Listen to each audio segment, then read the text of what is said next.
Yeah, okay. Well, we better behave ourselves, haven't we? Yeah, the liars, them scousers, the liars. We just thought it was us three. We'll have to tone it all down. No, you don't need to tone it all down. I mean, normally I have actors on, TV actors, so you're the first musicians I've had on, apart from Thespians, yeah. Thespians, yeah. Apart from Stuart Wolfenden, because he's watching tonight, from Dead Man's Shoes. Have you seen that film? Oh, brilliant. What a great movie, that. One of the greatest British films ever. Yeah, I love that film. That one, yeah. We watched that in the tour bus. Oh, really? Yeah. It's one of our, it's up there with, it's one of our favourite films, you know. Absolutely, it's up there with Castor. Yeah. He's got a new album out called Songs from a Common Man. Oh, right. Yeah. It's really good. And I owe him a review as well. So, Stuart, I haven't forgot. I know you're watching, so I haven't forgot your review. I've been writing him a review for the last couple of weeks and I haven't done it yet. But I will do. Right, well, are you ready for question one then? Nothing too probing, I thought we'd done the question. Ready to go now, so I'll see you later. Okay, yeah. Let's go then, yeah. Well, Peter, Keith, this is both of you, so I'll come to both of you. Just to go back to your childhoods. Oh my God. You should have prepared us for this. Childhoods. No, it's an easy question, I promise. I can't remember past last week, never mind my fucking childhood. I can't remember yesterday, let alone last week or last year. Go ahead, yeah. Yeah. Well, Peter, because I know you're a big fan of the Beatles, but I was wondering what you were both listening to when you were kids, and who would you say, if any, was the biggest musical hero you've personally met? Because I imagine you've met lots. Oh my God! Who wants to go first? Well, I think Keith should go first on that one. Oh, all right then. He's eating his pie. Okay, I'll go first. The Beatles. I mean, I'm chair of the Beatles legacy group in Liverpool. Yes, yeah. But I mean, I'm not like I'm not I'm not one of these Beatles experts or Beatles historians or whatever. But I vaguely remember the Beatles when I was growing up. So I remember them, but I think the first songs that it was probably post-Beatles that I remember, like John Lennon, Imagine and things like that, But I mean, I'd say the first track that really captured my imagination was Python Lee Jackson, which was Rod Stewart, And I think that was the first record I said to my dad, yeah, can you go and buy that for me? Is that Broken Dream? In a Broken Dream, and it's a brilliant track. And I think at the time, I think they just hired in Rod Stewart as a backing singer, a session musician, But then when Rod Stewart and the Faces became famous, they re-released it about 72, I think, something like that. Yeah, they did. But I remember my dad used to get all these Top of the Pops albums. And they were all like, you think, oh, great. And an attractive woman on the front. And then you get home and you play them. And it was all cover versions of the, and like, I was thinking, what the hell's this? Shit, wasn't it? This is shite. So then when you start realizing how great the originals were, so yeah, cool. I'd say, I mean, I was into Bowie, and into Ferry, I suppose, and that type of thing. I never really got into Slade and people like that. No. In our school, there was two tribes. There was like, there was the Smoothies and the Trogs. We used to call them the Trogs, and the Trogs were all into Genesis and Yes and Pink Floyd, and the Smoothies were all into Slade and Motown and that. I was in the middle, really. Yeah. I breached both parts, and like I got into Cockney Rebel about mid 70s or whatever, and everyone wanted to lend Cockney Rebel albums, because Judy Team became a big hit, and there's a track called Sebastian, and I just loved Cockney Rebel. It was like a continuation of Bowie, really. I think what I mean. But I'd say Ziggy Stardust and things like that. I used to go around to my mates and, we'd listen to things like Ziggy Stardust and all that. But it was like, I did get into Genesis as well. I loved Pete Gabriel. I absolutely adored Pete Gabriel. As soon as Peter Gabriel left Genesis, I could not listen to another note of Genesis. I'd kill people if they said, "Do you want to hear Genesis' new album?" Because Pete Gabriel to me was a genius, and he's proven to be a genius since Genesis. Absolutely. All his other stuff and all his continuation of his world theme. But at the time, I was like obsessed with. I mean, Lamb Lies Down on Broadway as an album. So I was listening to like the likes of Lamb Lies Down on Broadway, but also listening to Cockney Rebel. But then about '76, there was groups like Deaf School, who were like a forerunner. They were an art school band from Liverpool, but they weren't punk, and they weren't new wave either. Really, they were quirky. But I loved Deaf School as well. But then when the Clash came along, the Clash was year zero for me. Like the Clash, I never listened to Genesis for another 20 odd years after that. I can listen to them now because I'm on Spotify. And I listen to Lamb Lies Down on Broadway and go, fucking hell, this is brilliant. But then when the Clash came out, that was it. I couldn't, I rejected everything. Yeah. It was year zero. And it was like Strummer said, everything that had went before, that was dismissed, Yeah. And what about your musical heroes? Did you meet, you met the Clash, didn't you? Well, Mick Jones, I met Strummer a few times, and we met him famously in New York because he was actually standing in for Shane MacGowan when the Pogues. When the Pogues were. Yeah, the Pogues played, did a tour of America, and it's probably about '91 when we were on tour with Mick Jones and Big Audio Dynamite. So it was about then, '91, I think it was, and Strummer, Shane MacGowan couldn't go on tour because he was too ill. No Strummer was doing marathons at the time. Yeah, you'd never put bets on them, Strummer before MacGowan, would you? You'd have to be crazy to bet on that. But Strummer was helping them out, but he'd made friends again with Mick Jones, Yeah. Because of the troubles and the Clash and that. But they were friends again, and then we were in a Manhattan hotel. And I was in bed, actually. I kept on getting these phone calls, and he's going, "Hey, Pete, it's Joe Strummer." I go, "Fuck off." I thought it was someone. So I put the phone down I put the phone down 4 times. 4 times? Yeah, it was about 3 or 4 o'clock in the morning. So I'm not surprised. I was destroyed, and I thought, I'm not getting up. I thought someone was winding me up. And in the end, he convinced me it was Joe Strummer.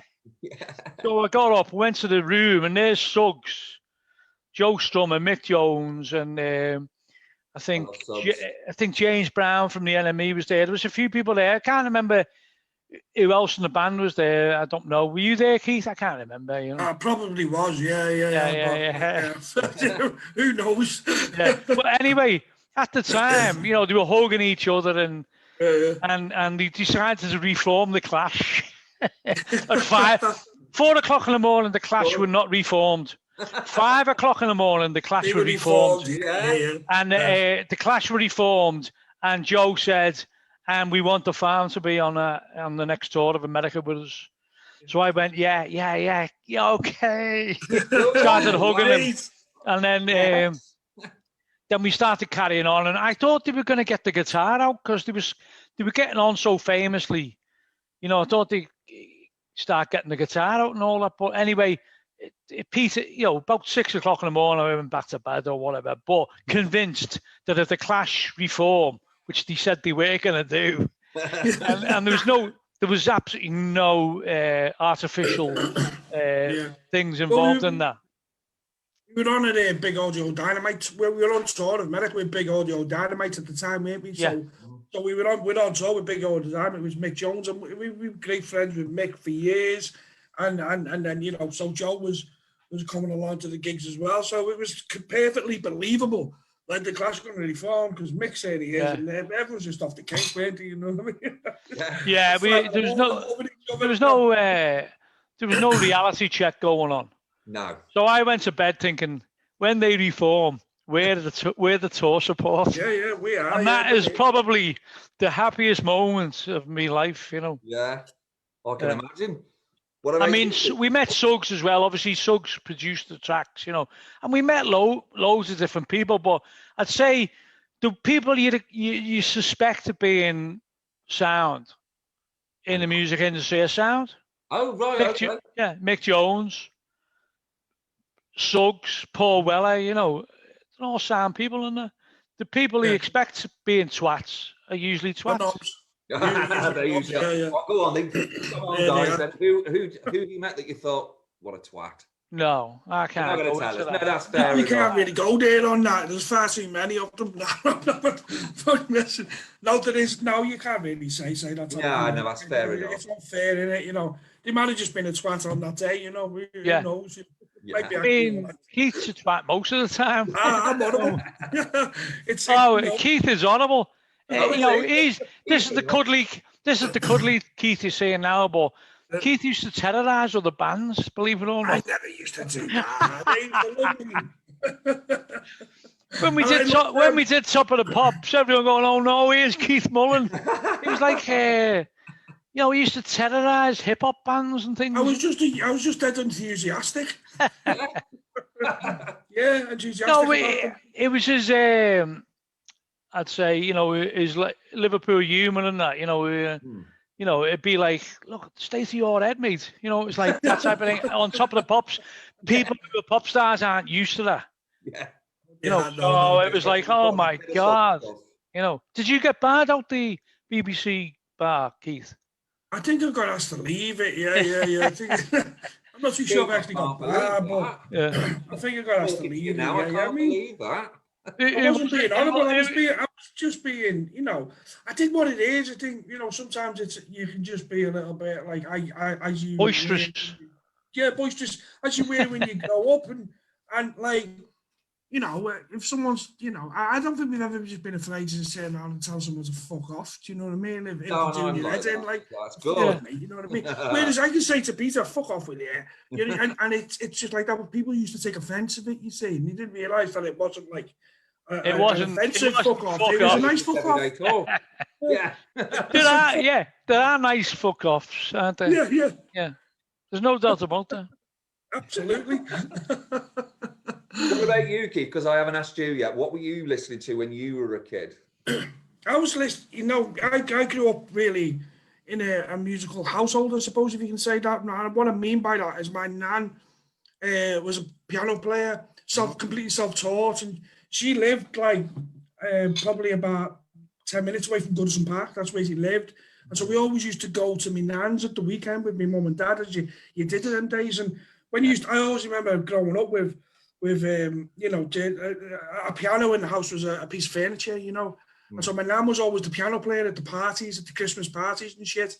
And I used to think, like, you know, she's really not enjoying herself here, but she was having a great time, you know. So I sort of grew up with that, and my dad being really into sort of very much politicized type music, you know. He loved Bob Dylan, and he was very much into jazz and blues, which was the revolution for them at the day, you know. So my first ever gig, if you like, my own claim to fame, I suppose, for me, and it was only years later that I began to appreciate it. At the time, I don't think I was told I appreciated it. It was when I was 5 years of age. Yeah. The first gig I got taken to was by my Uncle Arthur, who's my dad's brother. Uncle Arthur? Uncle Arthur. Uncle Arthur. It was to see Duke Ellington at a Southport Theatre. Yeah. I was 5 years of age, and Duke Ellington and his orchestra. So apparently I got You saw Duke Ellington 5 years? You never fucking told me this. I fucking told you 8 years ago, you mad bastard. You've never told, what a great story. I've never heard that before. I got to see Duke Ellington when I was 5 years of age. Yeah, and basically, apparently, I nodded all the way through, and I was right into it. I can remember it vaguely. I can remember being there. I remember getting into it and thinking, this is cool. But my Uncle Arthur was quite made up of the fact that I'd actually behaved myself all the way through. I wasn't running around looking for the ice cream lady and anything, trying to nick it off or anything like that. Do you know what I mean? Trying to go buy ice creams. I wasn't trying to do anything naughty like I used to be. But yeah, apparently it really, really leveled me out and got me sorted. So that was my first ever really experience of a live gig in music. And the rest of it really is through, I've got to credit my sister really, I suppose. My exposure to records and music was her and her boyfriend was, who ended up being a husband, obsession with vinyl. They were obsessed. They were into Northern Soul, and they were into Tamla Motown. They were into all these things. So they would, and I remember Steve, her husband, who used to have a huge sort of 45 vinyl sort of collection. So I'd be robbing the records basically off them. My first ever record, I robbed them off my sister. Do you know what I mean? Wearing like Motown tunes and all that type of thing. So I was being exposed to all of this sort of things, and then the same type of, because they were huge Bowie fans as well. So same type of exposure really as Peter, that I you know, we're from the same, obviously, generation, so I was exposed to the same things. So I followed that same culture of, you know, being into sort of these things, being exposed to it, you know, being into Sweet and being into Bowie and being into Slade and all of those sort of bands at the time. You know, when you're hitting puberty and that, and then you start to, you know, think you're cool. Now at about 15 or 16, I wanted to be cool and attracted to women, and so all of a sudden you get into sort of slightly different things. So I had my year 0, I suppose, really, in like Peter's is round about the same time. So all of those songs and the bands of that time mean so much to me, you know. But I was also, the other gig that it always sticks in the mind, I got to see Bob Marley as well over the D-side. Big fan of Bob Marley, yeah. When it was again, I got on the pot bus from Waterloo over to and got off the other side and got into this gig, and it was Bob Marley, you know. Yeah. I nearly went to that. Can you believe? Well, I got someone. Remember Pussy Wilson? Yeah. He's saying I'm going to see Bob Marley, but we're going to bunk in. I thought, nah, you know what I bumped in, yeah. But I'd been to jam concerts there, you see.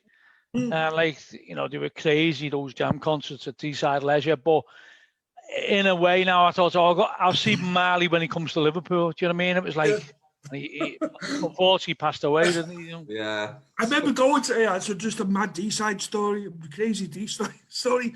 I remember going there to see, I think it was Dire Straits. I don't know why we went there. I went there with my brother because everyone from Liverpool was going to see Dire Straits. So everyone was going, coming over. It's like, yeah, fuck it, let me come over. We went over there to see. And everyone had a blank ticket. None of the tickets were real. They were all fucking blank tickets. Someone had been in the house printing them, you know what I mean? And so the police had a massive sort of operation on to get all the scousers with the blank tickets. Well, they were going down the queue, we ended checking everyone's ticket, and it was fucking obvious someone were blank. Do you know what I mean? And so I remember me and my brother got nicked really because we had a ticket that was blouch, but we weren't doing it. There was about 500 other people as well. I remember getting dragged into taken into the police room. Okay, where did you buy the ticket? And I'm standing there, and my brother turned around and goes, I bought it off some fella in a pub. He goes, and it was around Christmas and this. And he goes, what does it look like? He said, well, he was about this big, and he was quite portly as well. He says he was dressed in red and he had a big fucking beard. And it was just one of those moments when you're in the police, everyone was just creased. You know, it's just, know, so them type of memories are quite fond, I suppose. Yeah. You know, we're basically telling them the Father Christmas sold me the ticket, you know. Yeah. I suppose it'd make a great drama. Yeah. You would have had to have been there. Yeah, one of them moments. It's funny though. Yeah, I can imagine. So you got away with it all right though. Yeah. Well, yeah, you know, everyone did. We'd obviously been misled, hadn't we? Because we bought the most ticket, you know. But yeah, that's me. Did that answer the question? Yeah. I just started to ramble. This one's just for both of you because I wondered at what point in your life that you decided to pursue a career in music. Because Peter, I know you were writing about music and fanzine in the early 80s as well. So yeah, I'll come to you afterwards, Keith. If I come to Peter first. What time did I?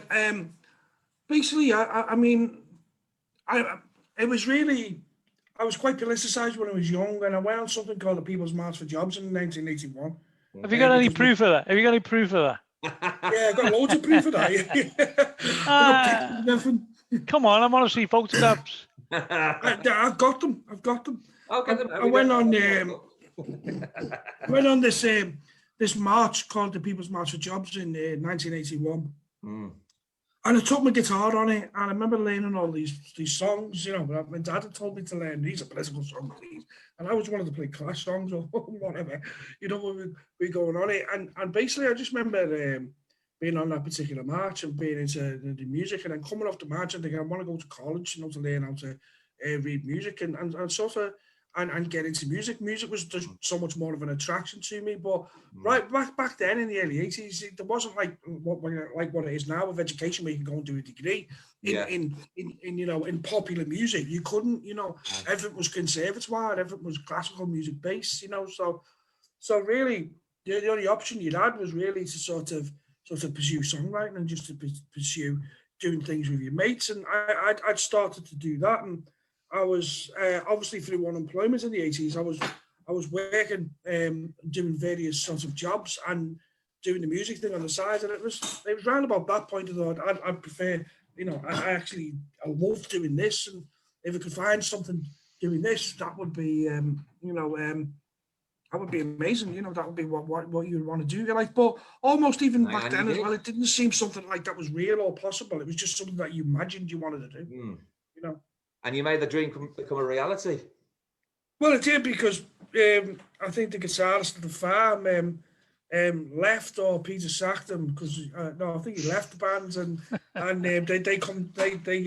it was Billy Dunn and Peter Dunn, I think, from the Dunn family, who were Evertonians, that had basically said to Peter, because they were looking for a guitarist, there's a kid that goes to matches that sort of looked like they'd be all right with use, and he mentioned he dropped my name with them, and they got in touch with me. I think it was Billy got in touch with me and said they're looking for someone, so looking for a guitarist, and they come round to the house and audition me. I remember them coming round. I mean, it was Peter and Steve coming round and audition me, and I played for them a bit, and they sort of went, look, so, okay, you'll do, you know, and no, what it was is like he started doing all fucking complicated riffs and fucking, and we were thinking, oh my God, he's too good for us.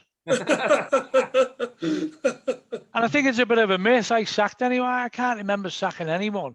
What we used to do is like just, you know, people drifted apart. I think I'm just making that up, you know. I don't think honestly ever sacked anyone. I mean, might have made it difficult for people because, you know, by not talking to them. Or not telling when the next rehearsal was. No, but most people did leave the band. It wasn't like, you know, sorry, you've got to go. I think most people left the band, and that was because we've been going for a few years, and things happened, and then, you know, people think, oh, I mean, unfortunately, in '86, one of the drummer died, Andy McFan, and then the people who've been in the band because of Andy left, you know. So I don't think there was any sackings going on really, but yeah, I mean, you know, I think I get this. Sorry. No, I think I got this Stalinist. People saw me as a bit of a Stalinist, but I don't think it was like. I was always like trying to keep the group together. Yeah. You know, never. I mean, if it had been a sacking person, there'd be no one left in the room. That's true, yeah. That's. But you know, I think before the farm, weren't you? What's that? You were called the Excitements before the farm, is that right? I believe so, yeah, but I wasn't really involved in them. Steve Grimes was involved in the Excitements, but there was a band called the Excitements, but they were more of a punky type band, and I mean, I think I might have done a couple of gigs with them, but I didn't really know much of the. I mean, that's on. See, you've done your research on Wikipedia there. But we never talk about the Excitements because I don't know anything about them really. You know, I mean, you'd have to talk to Steve. But we started rehearsing on a farm, and that's how we got the name The Farm. But the original band, I think, were called the Excitements. But Steve Grimes was in both, you see. And Steve was one of the songwriters, you know. So you'd have to ask Steve about that. I don't really know much about them, but all I remember is going for an audition in a pub when pubs used to shut on a Sunday afternoon. Oh God! So I went for the audition and stayed at my mate's. His mum run the pub called the Bootle Arms in Mellon, on the hill, you know. And I stayed in the house and heard this band race. He said, I said, "Who's that?" And he said, "Oh, that's our Ollie. He's got this band." And I said, "What do they call it?" "Oh, did it call the Excitements?" When I went into the room and just listened to them, and it was just like 6 or 7 people jamming, basically. And they'd sing, it didn't have a singer, so I said, I'll have a go for you, you know. So I had a go.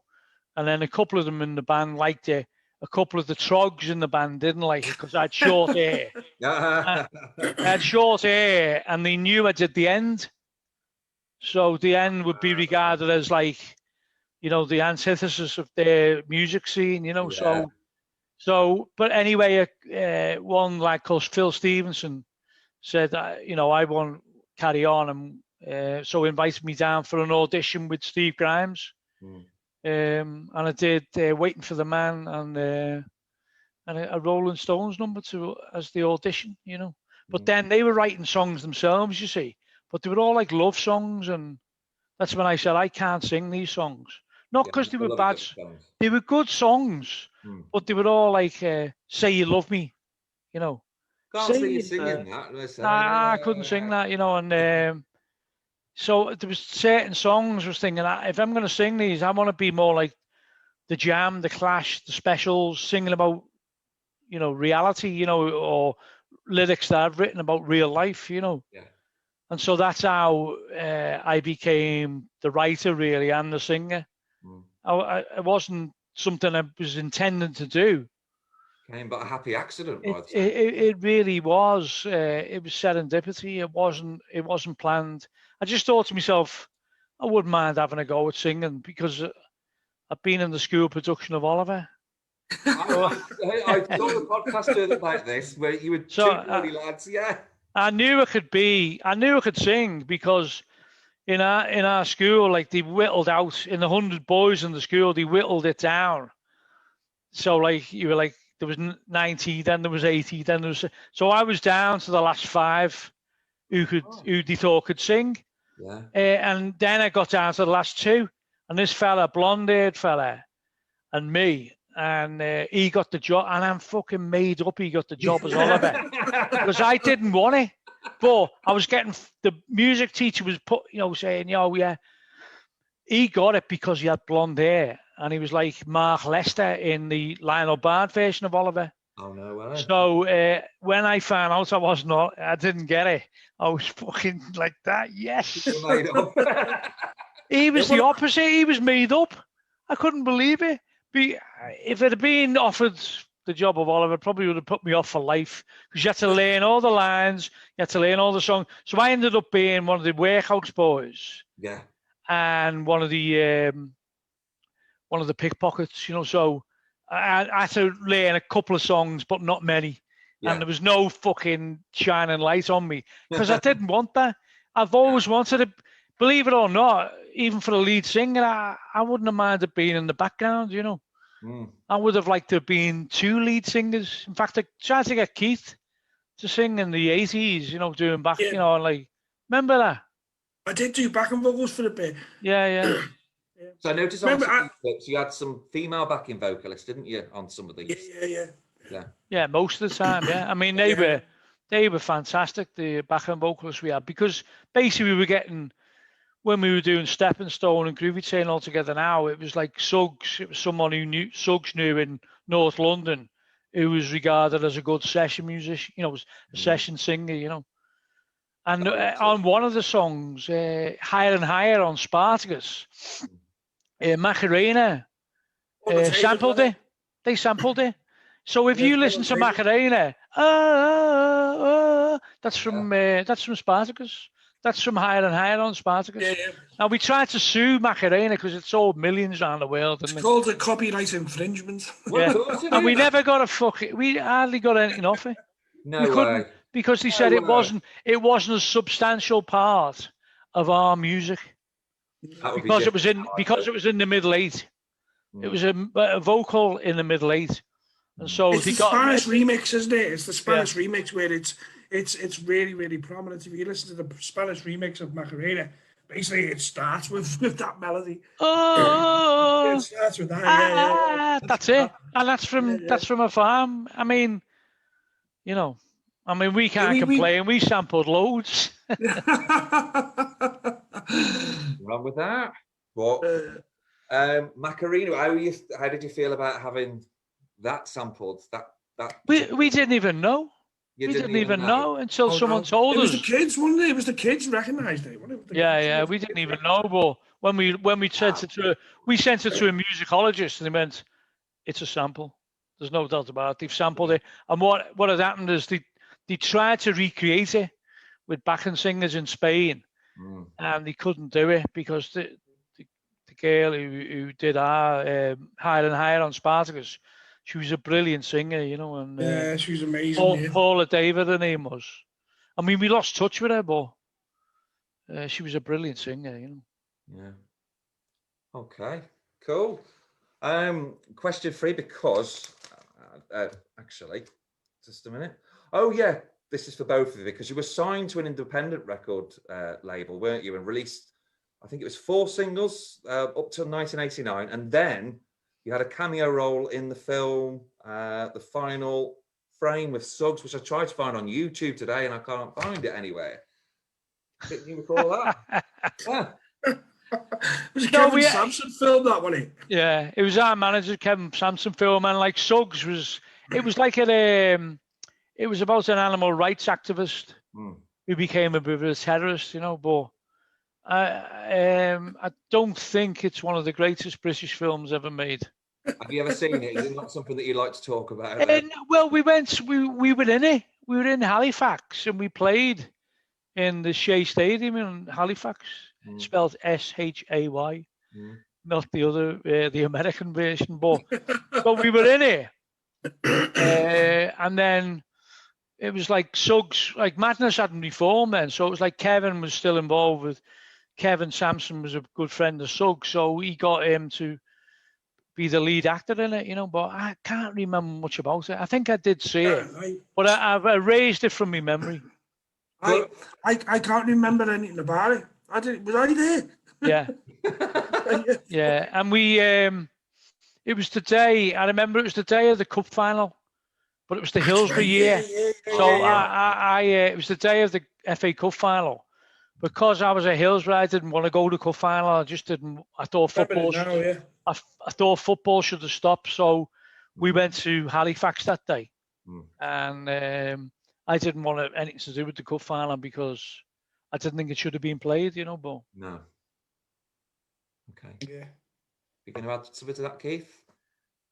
Sorry, I thought you were going to say something then. No. Oh no, I was just agreeing with Peter. Yeah, I mean, I when you first mentioned it, I was like, I remember the film, but I can't actually remember being there. But it was when Peter mentioned the football, it just sort of dragged me back and went, oh yeah, I remember, It's come back. it was in you know, the Halifax Stadium, and you know, I think the film was a great idea, but I don't think the budget was probably there to, you know, to get make it as good as it could have been. Yeah, but you know, it was one of those. It was an independent film, and you know, they had to go. Cool. Well, I'm still going to look out for it though. So don't think you'll ever find it. No. I think famous author Kevin Sampson has probably bought every copy and erased it. Buried them under. Yeah. I don't know, but Suggs was on Radio 5 in the week talking about it. But he just mentioned the film. He didn't mention the name, I don't think. But do you still see him? Don't see him. No, I haven't seen him much recently. But I mean, we're still in contact by, you know, text each other and all that. You know. Yeah. Cool. Well, this is the exciting part, because after you had your first hit single with Stepping Stone, you guys wasn't a hit. Oh, I thought it went top 50. It was a cultural hit. Cultural hit, then, yes. A cultural hit, yeah. Top 50 can't be described as a hit, surely. Oh, okay. Then, well, yeah, hit, isn't it? It got to 58, didn't it? I think it got to 58. Like that, we only had 12-inch versions available. We thought we were too cool, so we weren't going to release 7 inches or CDs. I always used to buy 12 inches. So we just thought 12 inches, and then all of a sudden, it was selling so many. It's midweek in the midweek chart position. Yeah. In the top 40.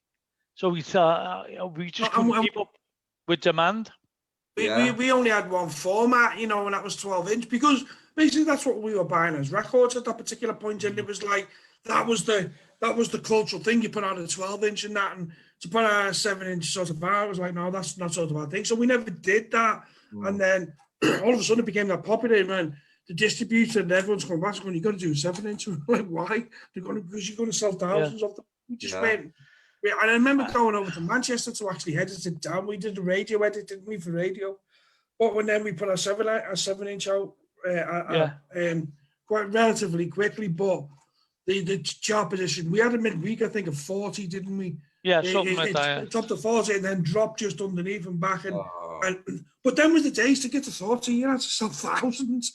Not like now. If you sold the top of records now, you'd be in the top 10. You know what I mean? So, but I think it was probably right that it happened like that. You know, I don't think it was wrong. I think it was right that it happened like that because I don't think we were ready really for any. I don't think we were ready anyway. But for what was about to come, I don't think we were actually quite ready at that point. You know. The next one, because the next one was Groovy Train, wasn't it? Yeah. Because I know you did the distinctive guitar intro on that, which I loved. I know I've said that to you on Twitter, but I just want to say that here. Love that. I mean, it transports me back to my childhood, that song. It was a fluke. It really reminds me of sitting in my bedroom, like the top 40 countdown on a Sunday afternoon. And he got fluky with that. No, he got fluky with it. Because that was buried. That guitar lick was buried in the middle eight. Yeah. Yeah, it was. It was buried in the middle eight. We did a Piers session about April 1990. John Peel. And, and it's like there, it's there, but it's in the middle eight. And it was Terry Farley who said, you know, that guitar bit in the middle eight, that should be at the front. You know, that's how it happened. No way. And at that time, with the guitar bit, I was trying to sound like a keyboard because we're going to clubs. We're going to clubs getting off our cake, you know what I mean? And thinking that every sort of keyboard thing, guitar was dead apparently. So I'm sort of playing a riff that I think is keyboard, the type of thing that you would hear a keyboard doing. And that's how I came up with it. Because I'm trying to be something that's looping and repetitive, more like something that you'd hear in a rave that was like a keyboard. That's what I was trying to do. You know? It is as a guitar intro, it is up there, I think, as one of the great guitar intros. But I can't believe one of these rappers hasn't used it as a, it's just unbelievable. Isn't it? They will, sooner or later they will. Yeah, but it's the way it comes in, and there's been people have said to me in the past, listen to this track, listen to that track. We think they've copied Groovy Train, but when you hear it, it's similar but not the same. But it might have been an influence, Yeah, definitely. But, well, there was a hip hop artist from that Jimmy Davis used it, didn't he? That hip hop artist. Did he? Yeah, it's a hip hop artist from London. He used it called Jimmy Davis, I think. And he did a great version of it, All right, I haven't heard that. I only found that out because the publisher got on to us and said, "Do you realise he's?" I didn't know that. Some kid called Jimmy Davis used it, I think, But we recorded that in, we mixed that in Conch Studios. Yeah. We recorded it in Mayfair in Primrose Hill, but Conch Studios was the Kinks studio. No way. London, yeah. And did you sort of think, oh, this is going to be a hit, or did you sort of see what happens? We didn't choose it as the next single. I think we were trying to do this track called Higher and Higher. Yeah. And we couldn't get it together. And when we were trying to use samples on it, we couldn't get it together. So that was the second track, So it wasn't really the automatic. It wasn't the first choice, was it? No way. But then we recorded it, and then Mark Saunders, the producer, when we went to Conch Studios and heard it, and what he turned it into, in terms of his mix of it, it just sounded unbelievable, So I think then we thought, oh, it might do well this, but not thinking it getting the top 40. We were just thinking independent. Yeah. Top. What do you feel like when you got to the top 10 then? It was an avalanche, really. We didn't know what to think. Yeah, you just sort of it was surreal, I can imagine. Yeah, surreal. Yeah, I mean, because we were running out. We were it was all independently done. It was all done with our mates on a label that had been set up in Liverpool 6 months earlier. Do you know what I mean? In an office on Wood Street that used to be a sweet factory that stunk of swizzles. Do you know what I mean? Stunk of sweets. Do you know what I mean? So we're like putting records off from that all of a sudden they're in the top 30, so on the top 40, and then top 20, and then the top 10, and when Peter said it's real, that's what it's real. It's like it's almost like watching yourself do something. You're like, oh, that's us there. That's us doing that. So we never really had. Well, we never really had the infrastructure really to help us. It was just us doing it, you know. Yeah. I always remember we were booked in to do Top of the Pops, and Kevin booked us into a flea pit by Euston. Oh, no way. And he said it was just a proper flea pit. Honestly, it was like you know, you felt like you getting scabies in there, you know. Like wipe your feet on the legs and stuff. I'd be thinking, we're doing Top of the Pops tomorrow, we're here. And I think it was all part of his conditioning, so our feet would firm stay on the ground. Stay on the ground. Or he was just thinking, you know, this isn't going to last. Not going to be. So how was it for that first Top of the Pops appearance? Were you nervous? Was it a buzz? Can you remember who Top of the Pops show at the same time? Well, you did quite a few Top of the Pops for Groovy Train, didn't you? Well, yeah, we did quite a few Top of the Pops in the end, but actually doing Top of the Pops, I remember sort of doing it, and it's something you've watched all your life, isn't it? It's a show, it's a TV show. It's something you watch, so all of a sudden you're there and you're doing it. It becomes like, wow, you know, what the fuck are we doing here? Do you know what I mean? We're here doing this.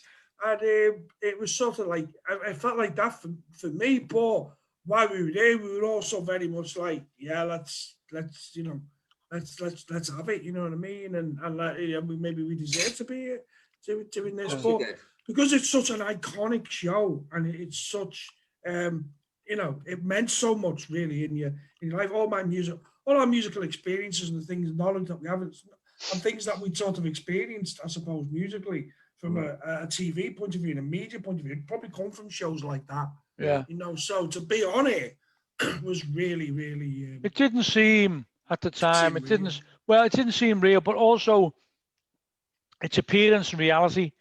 When you saw Top of the Pops on telly, it looked like there was lots of people there, and it was a big room. It was a very small room, and there was hardly anyone there. But the way the camera angles worked, the way they worked, and obviously it was all choreographed, so there'd be someone going, cheer now, you know, and like it was a great experience, but it wasn't what I thought it'd be. No, yeah. I remember like being. I remember being in awe of Pan's people. Yeah. I go, it's Pan's people. Were they on? Look, I think they were, yeah. And they just didn't dance because you're so used to it. You're like, fuck me, it's Pan's people, look.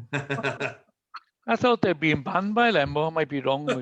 Maybe it's just me. I'm a figment of my imagination. It wouldn't surprise me. Well, I've got to ask you, because I know you were talking, Peter, about those embarrassing videos I put up. Because I put the Going Live one up on Facebook as well. And there was a lad that was laughing because we were laughing, basically saying, I love the way they show zero respect for Phillips Schofield. I mean, he was actually like saying, go on, lads, go on. So, I mean, what were you not impressed with Phillips Schofield or something? It was quite funny, that. No, you know what, looking back on that, I had that trapper's hat on, didn't I?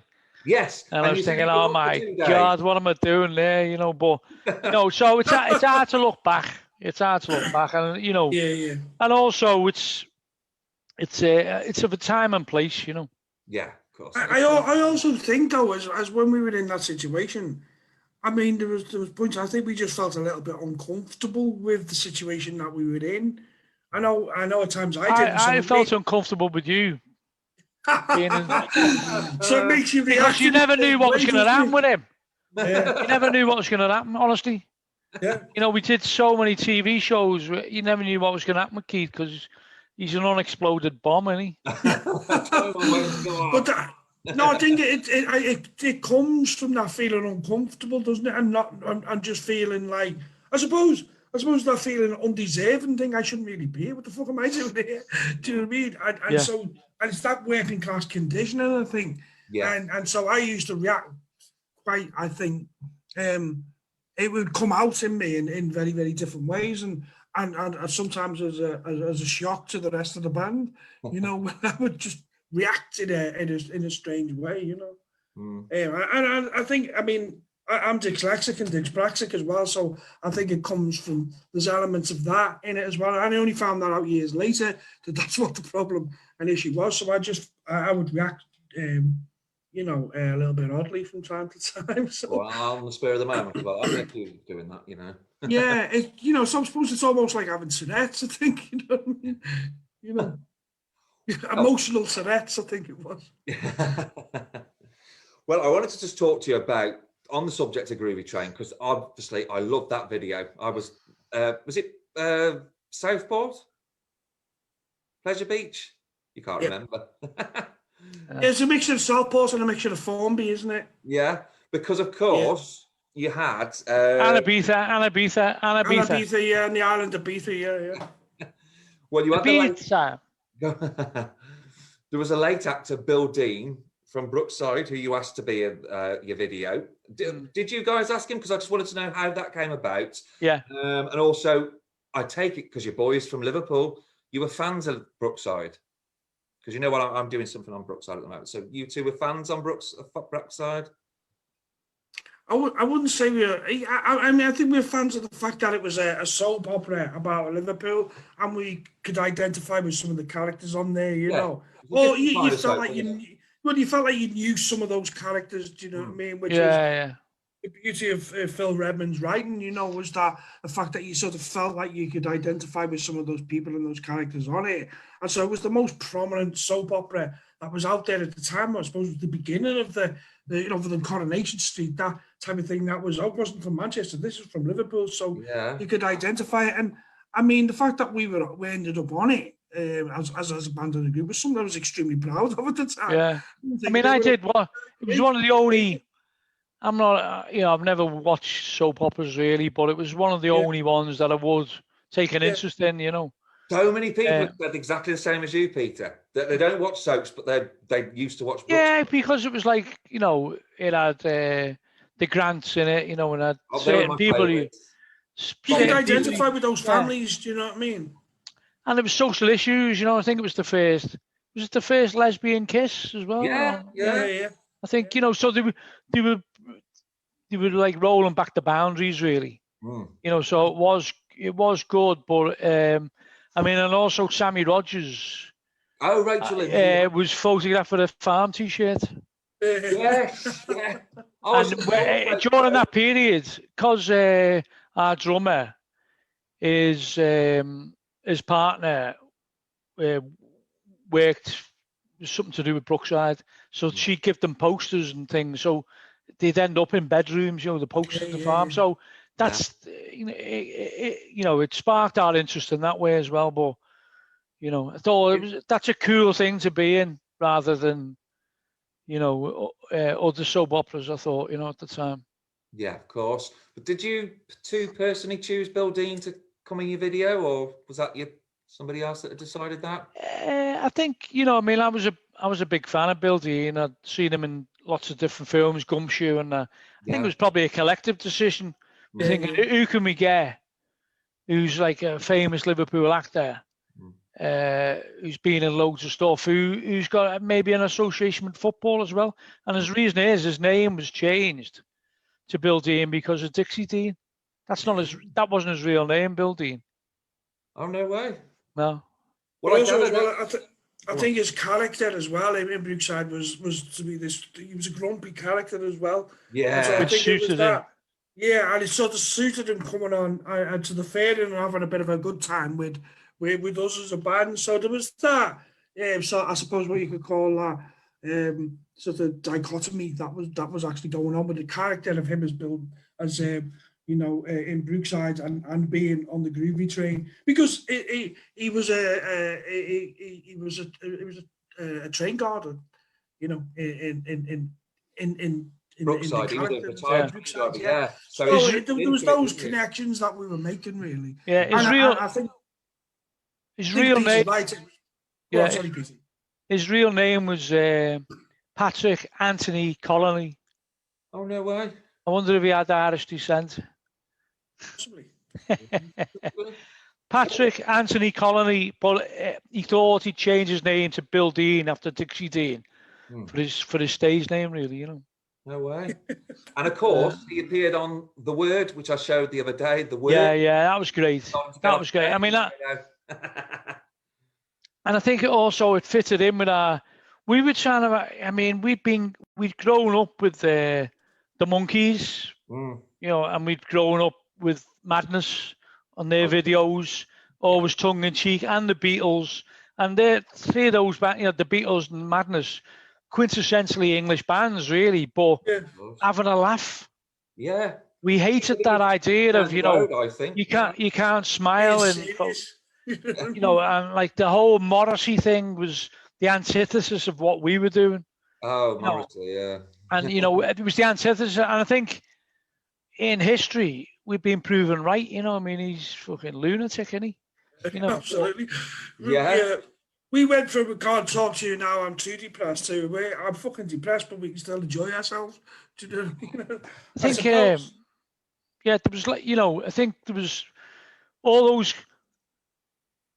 videos we were doing were like supposed to be like Monkees and Madness, you know. It was like, they were like, let's have a laugh. Yeah, and that's why Groovy Train was on the train, singing into rock with Bill Dean. You know, it was all like, and then we did one for Don't Let Me Down, where we had Frankie Howard in. So we were trying with these personalities, you know.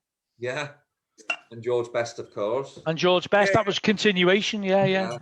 I mean, I don't think, you know, looking back at it, you know, journalists should have been writing about that. You know, I just don't think they didn't get it. I don't think they didn't understand it. They thought, oh, they've got these in because they're famous, which was an element of it, but it wasn't that really. It was about like, let's, you know, we're doing this because it's part of a whole package, you know. Well, on that same subject, because you got on the front cover of Enemy magazine several times. Yeah. Well, what? Because I just remember the one heading, because I found the magazine cover of the review with Bill Dean, and it read "When Harry Met Scally."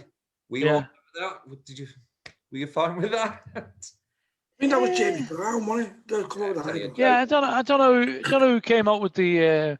But I mean, I thought it was a witty play on words, yeah. So you had nothing a witty to do play with on words. No, we had nothing to do with that. I just thought that would have been one of the first.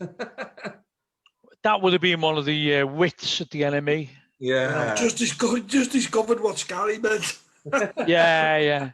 I mean, no one was. That was 1990. No one used the word Scally anymore in Liverpool. That was like a very late 70s, early 80s word, you know. But you know. No. Okay. Well, moving on from Groovy Train, because because I gather the media at the time, if I remember rightly, they sort of pitted the Farm and the Happy Mondays against each other, but that was all fictional, wasn't it? Because you and the Happy Mondays were all good mates behind the scenes, really, aren't you? Yeah. We got on with each other with the Happy Mondays. I mean, we knew each other as bands before we both got famous, I suppose. And so we were aware of each other, knew each other, and had met each other and had done gigs with each other prior to any sort of omnipresent fame that had actually happened. So we never had any issues with each other, any problems with each other, anything that was sort of. I mean, we were aware of what you were doing, so I suppose a little bit of competitiveness there. But I think we were every time. I mean, I know we all know the Mondays really well. Every time we meet each other, it's big hugs and how are you? You know what I mean? And it's always been like that, you know. They came to see us in Manchester about 86, 87. We were playing the Boardwalk, I think it was. You know, and the Mondays, that type of person never used to go to gigs, if you know what I mean. You know, like they were, you know, street kids, you know, and they had cricket hats on, and they bounced into the dressing room after the gig, you know, saying, you know, all right, Scout, and we just thought that it was a setup. We thought they were going to invite us to a pub where there'd be a load of get filled in. So we were a bit standoffish, but then we did invite them to do a gig in Liverpool. And when they did that gig in Liverpool, it was like 87. And they were loud as, they sounded fantastic. It was all about during the album they released in '87, and they sounded fantastic. But a lot of people wouldn't come out the bar to go and see them in the Picket in Liverpool. There was a bar downstairs, and you had to go upstairs to see them. Yeah.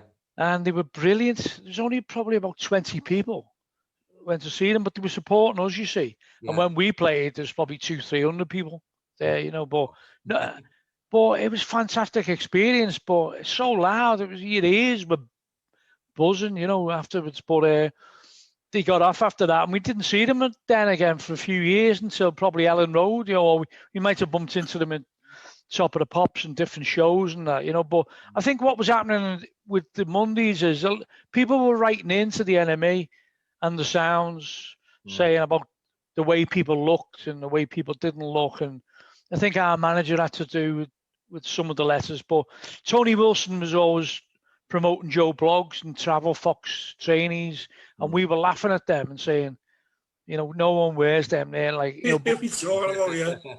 So it was a bit of that going on, I think, but it wasn't coming from the band, really. I think it was coming mainly from the management and the hierarchy, but because I don't think that the Monday associated with each band, Yeah, I mean, we were talking about training shoes, about Gazelles and Puma States and all that, and the Mondays might have mentioned it and in a couple of interviews, Gazelles, their old hat, and it's Travel Fox or whatever. But I think in the test of time now, I think we've been proved right. It was test of time now. Is anyone ever hit exactly? It was a fucking mad training shoe that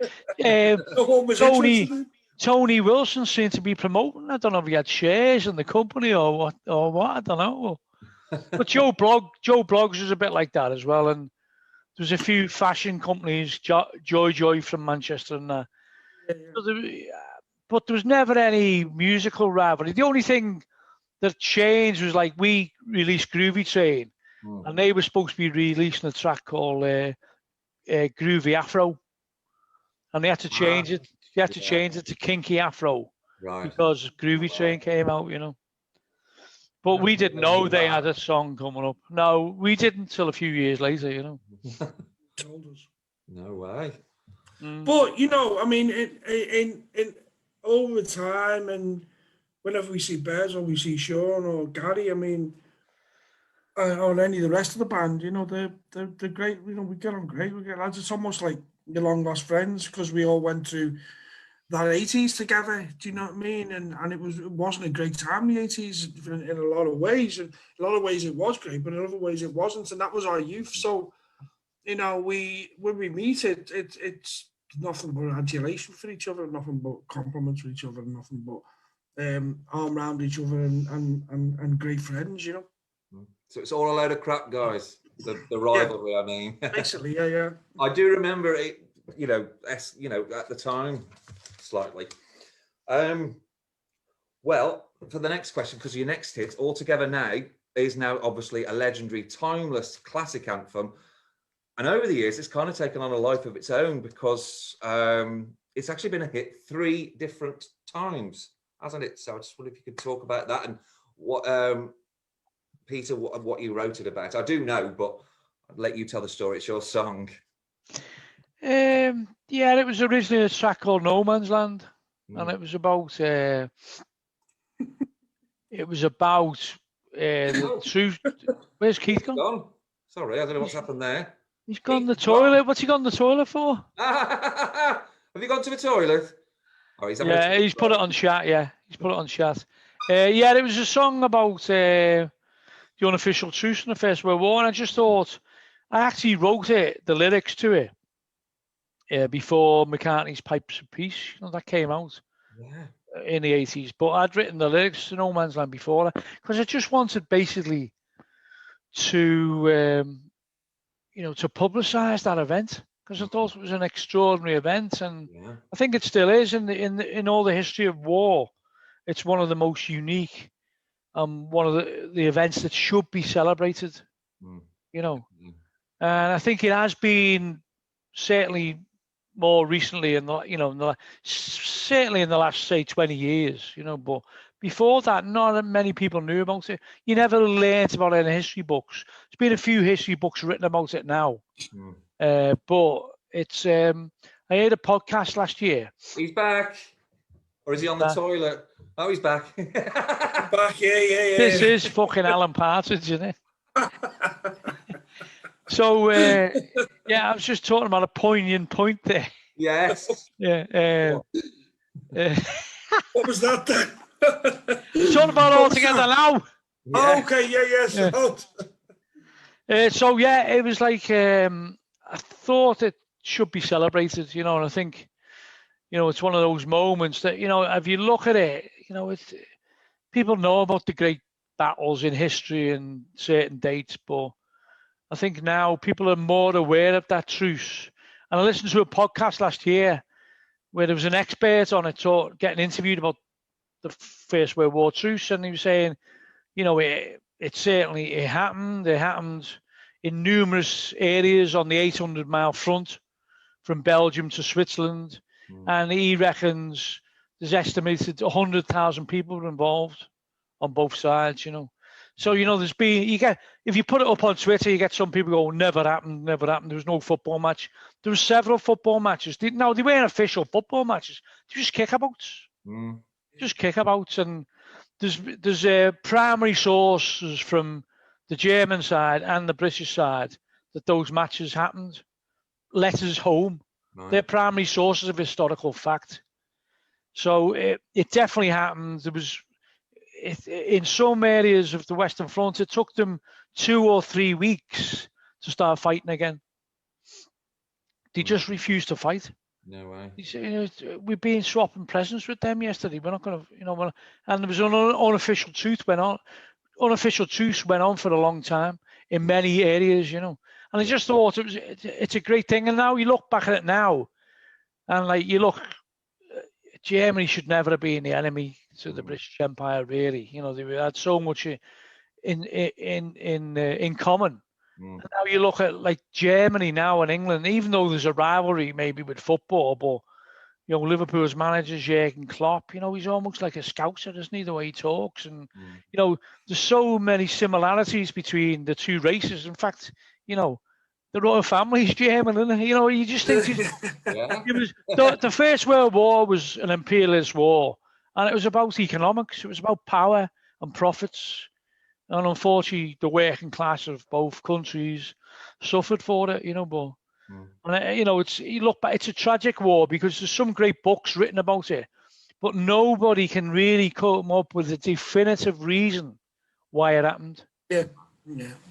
Now everyone knows why the Second World War happened, and the Second World War was a response because of the Treaty of Versailles in the First World War. That was basically sowing the seeds for the Second World War. But there's a book called by a fella called Clark. I think it's Alan Clark. I'm not too sure, but it's called Sleepwalkers. Okay. And it's about how Europe sleptwalked into the First World War. Nobody wanted it. Nobody wanted it. Nobody wanted it. But nobody wanted it enough to stop it, if you know what I mean. No one was determined enough to stop it. And they all thought it was going to be some glorious campaign of cavalry charges, not realizing it was a mechanized war where, the cavalry wouldn't be used. It'd be trench warfare with machine guns, And it was like, I think that's what's important, historical perspective and also education. To educate people about why these things happen, and that's what gets me about all this, all this jingoism about wars and that, because if you study the Second World War, the Russians, the Soviets at the time, the Russians don't call it the Second World War. They call it the Great Patriotic War, because they basically say it was the Soviets did all the fighting, and the West just got involved in the end when they realized the Soviets were winning, Yeah.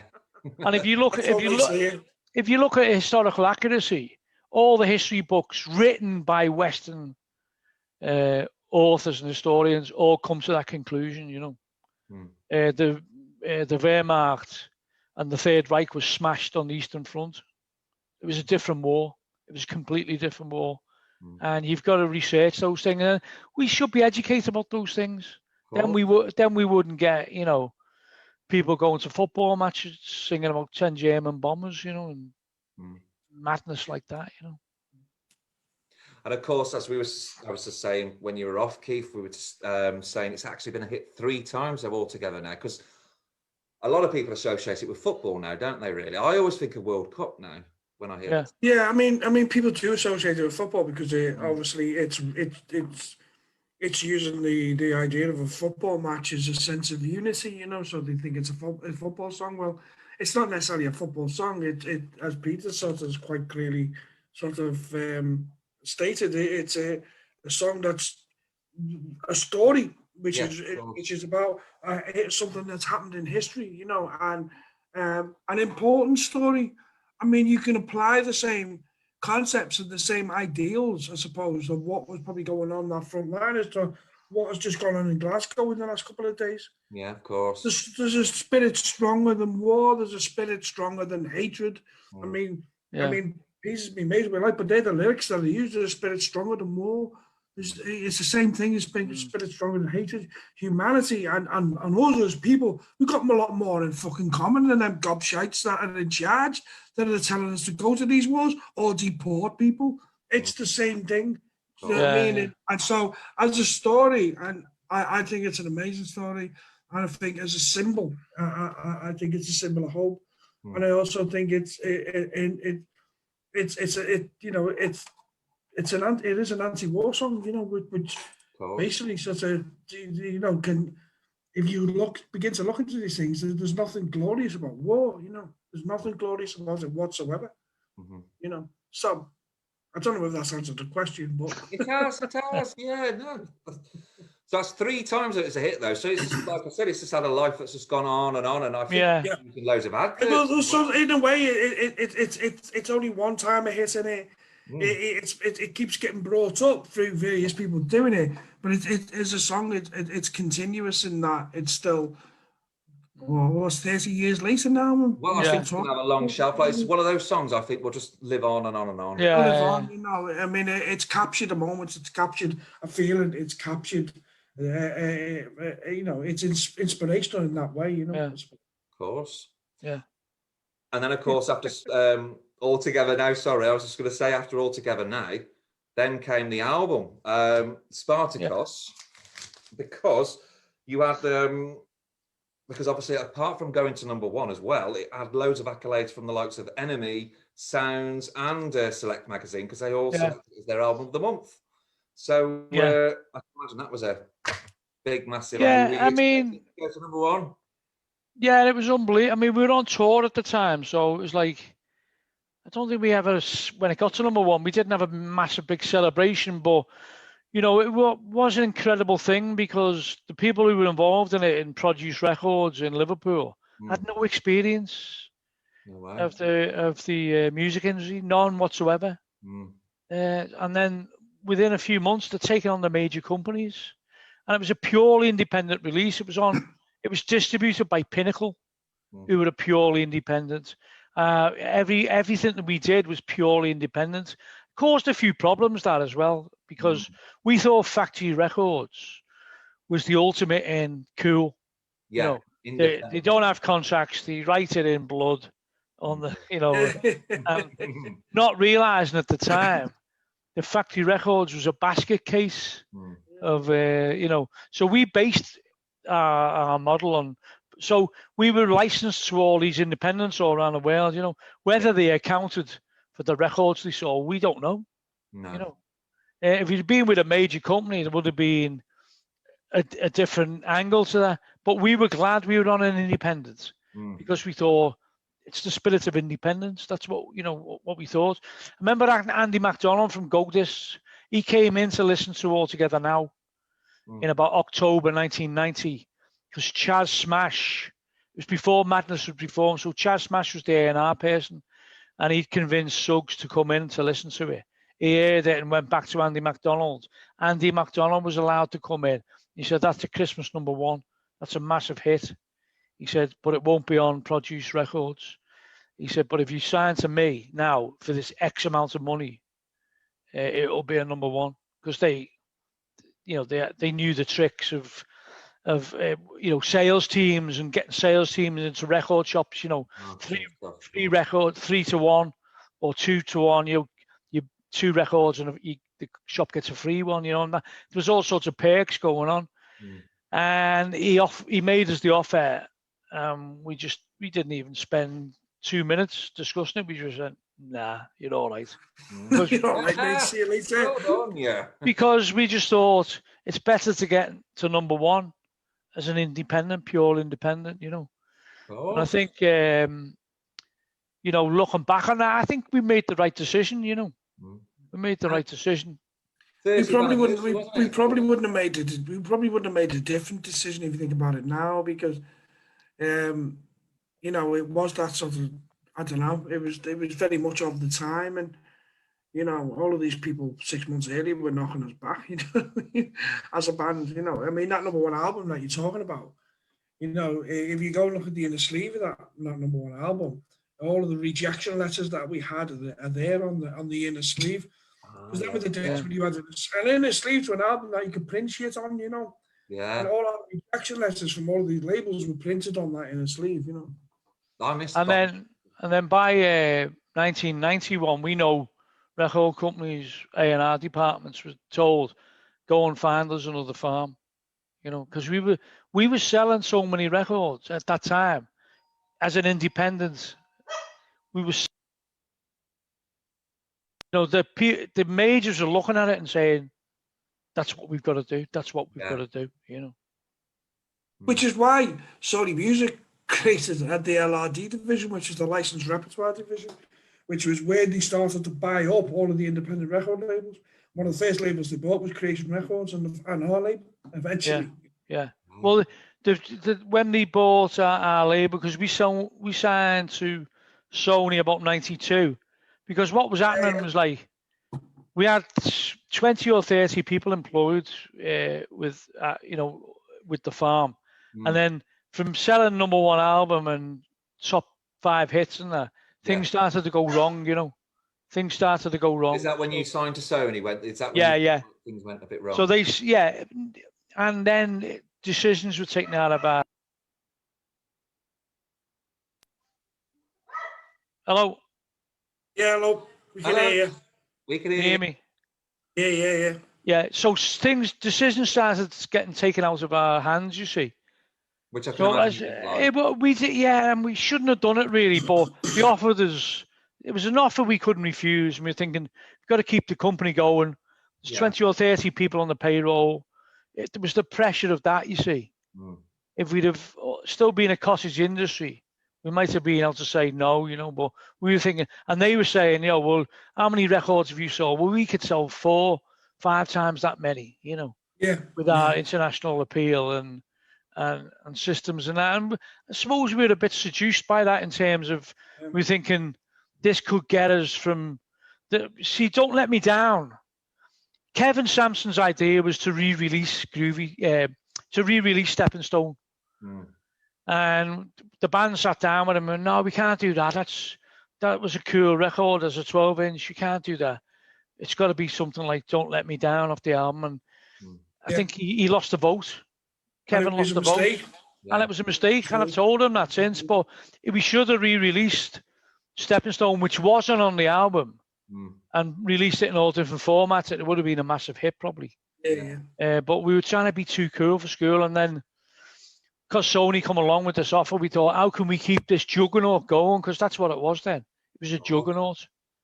Lots of people were relying upon wages coming from us, Suggs had always told us, don't get your mates involved. Don't employ your mates. Don't do this, don't do that, because you just end up with this operation and you start making the wrong decisions because you're trying to keep people employed, And I think that's what happened. That's what happened. Well, also, I remember we signed this huge deal with Sony, and it sort of began and ended at the Sony conference, really, didn't it? We just signed to Sony. Oh, my God. Huge amounts of money. We were like, you know, we were the darlings of Sony, and then they invited us to their conference. That was the end of that. That was the end of that. Yeah. It was the fucking end. But it was proper. It was like giving these lads, we worked our ass off to get to that point, a load of money, and then inviting you to a conference to get off your cake. It was the fucking worst thing. Yeah. I mean, it was probably the most rock and roll thing that Sony had ever seen. I mean, we were terrorising people with Des O'Connor. Des O'Connor was our best mate. He was there, wasn't he, Des O'Connor? And we were staying in the hotel that the IRA had blown up. So, and it was just crazy. And then you'd be talking to someone, and then someone would just get next to you, just get knocked out. You think, it was all over. Nuts. It was absolutely fucking nuts. Yeah, it was crazy. And I got Shaking Stevens dad off his cake. He ended up falling over and punching. So Europe banged him out. It was absolutely off his balance. Oh, there was fucking chaos going on, but so many executives. This is rock and roll. You know. Then we did the Redden Festival, which was another. I mean, our idea. I mean, we decided to turn up at the Redden. What we wanted to do was get a load of scooter boys to take us into the Redden Festival as a bit of a statement, you know, but it was just all madness. And like, then we were told they couldn't do it because the Hells Angels ran the Redden, or they had done in the past, even though they were bad. So we said, okay, we said, we'll get the Hells Angels to do it. We got the Hells Angels. But then they was told by the promoters they can't come in because they're bad as well. So then we hired limousines, because you got to remember that the NME and lots of journalists were saying, "Oh, the farm aren't rock and roll," you know. They're like, you know, and we thought we'd do it as a complete opposite to what we were doing. So they wouldn't expect us. So they wouldn't expect us to arrive in limousines, and they wouldn't expect us to have a police escort and that. You'd think we'd come and, you know, with a bin bag on our backs and that, you know. Yeah. And we dressed all in black because Public Enemy were on. Public Enemy were playing. So they were the music press was they were glorifying. I mean, we love Public Enemy. Yeah. But the music press were glorifying sort of like rap and gun crime and all that type of thing. So we turned up all in black. And this was before gun crime in England, really. You got to remember this. Keith turned up with an artificial Magnum. It sounded real though, didn't it? We turn up in fucking limousines. He gets out and starts dispatching blankets. It was the funniest thing ever. Even Mick Jones was like open mouth going, "Fucking hell." I jumped out the limo and started just fucking reeling them off of this gun. The whole of the backstage just fucking hit the floor. Hit the floor. Yeah. and it was just a piss take, it wasn't. It was just us thinking about funny. Poor fucking hell, did that backfire on us? Yeah, we had the best laugh ever in the group. But no one. Oh, they didn't see the funny sides at all. No. The funny side. I mean, looking back at it, mate, you know, but you got to remember, you'd never attempt to do that in 2021. But it was 1992, and gun crime didn't really exist. No. Then there was isolated incidents, but you know, something like that. But we were just sort of like saying, "This is coming. This is coming to here," and like you can glorify it all you like because it's happening in New York, but you know, it's coming to the UK as well. So we were prophets. No, but not just that. But like, how does it fucking feel when it's on your doorstep? Yeah. You know what I mean? How does it fucking feel right now? And you know, I suppose because. You know, I mean, there was elements of that we were sort of doing. There's also a bit of anarchy going on. It was ill-conceived, wasn't it? It's just, I mean, with hindsight, you look back and go, maybe we shouldn't have done it like that. You don't go, Yeah, it's fun. how the hell would you have done it? You know what I mean? No point having any regrets. Uh, Well, you did split up for a while, didn't you? Or did you reform? Was that right? we never actually split up. We toured America in '94. Yeah. And we toured America with Big Audio Dynamite a few years before, and Groovy Train was, doing really well on the billboards, and everywhere we went, it was like the paparazzi were everywhere. Mick Jones was like a superstar in America because of the Clash. Yeah. And we were doing interviews all day, and then we went back in '94, and it was a bit low key. Mm. It was Spinal Tap low key. which we saw the funny side of. But Seymour Stein had re-signed us to Sire, even though we hadn't lost the deal, but he re-signed us to Sire. So we were going around America, and it was great. We had a great time, but I think it all in the back of my mind was, this is the last. I'm going to enjoy this. Well, I didn't enjoy the '91 tour of America because we had such a big entourage, and you're thinking all the time, you were nervous, thinking if something goes wrong or I lose my voice, I'm going to let everyone down, and there's a lot of pressure. By '94, I couldn't give a fuck. I just didn't care anymore. I didn't care. We'd whittled down our road crew to from 20 to probably about 5, so it wasn't too, and it was like, and I enjoyed that '94 trip to America more than I did the '91 one, and we were playing, some places we were playing, to 5,000 people if the local radio station had done it. And then other places we played in New Orleans to about 150 people, and I was just thinking, weird, in a bar. And then we went to, where was that place we played where it was in Michigan. We watched the World Cup final in 1994, I remember. Springs. It sounds brilliant. Grand Rapids. Grand Rapids. That was Grand Rapids. Grand Rapids was called, yeah. It was like grand about it. It was like if you had a documentary. Like a fucking stream.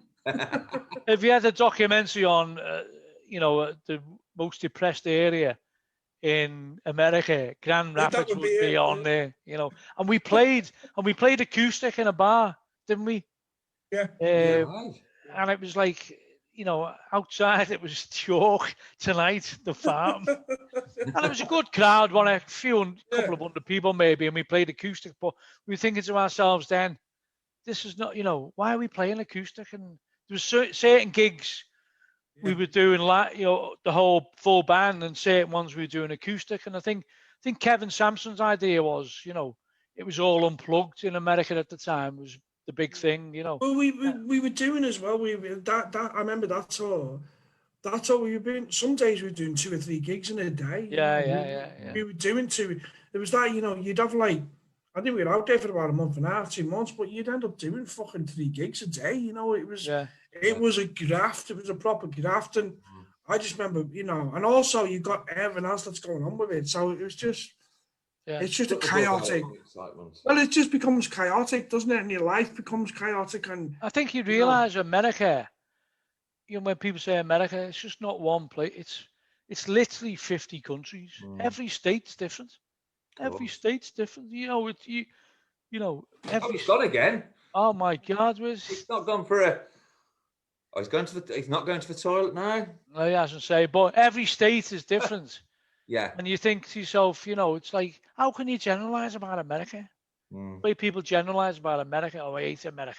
I know what you mean, and every place is. I mean, I loved New York. I loved Boston. I loved Chicago, San Francisco. I didn't tend to like places like, LA was all right, part of it. But, I like places which had city centres, Yeah, of course. And then we were going down into the deep south. We played Richmond, and we were going out to and you'd walk around the town, there'd be Confederate statues everywhere going. It was an eye-opener.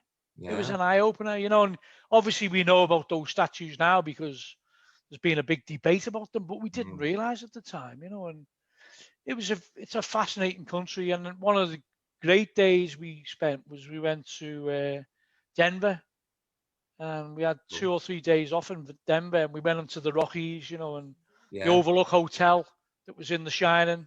Lovely. That was there, and you know, it was like 120 degrees in Denver, and then you go up the Rockies and you go through the different seasons, going to the ice cap, you know.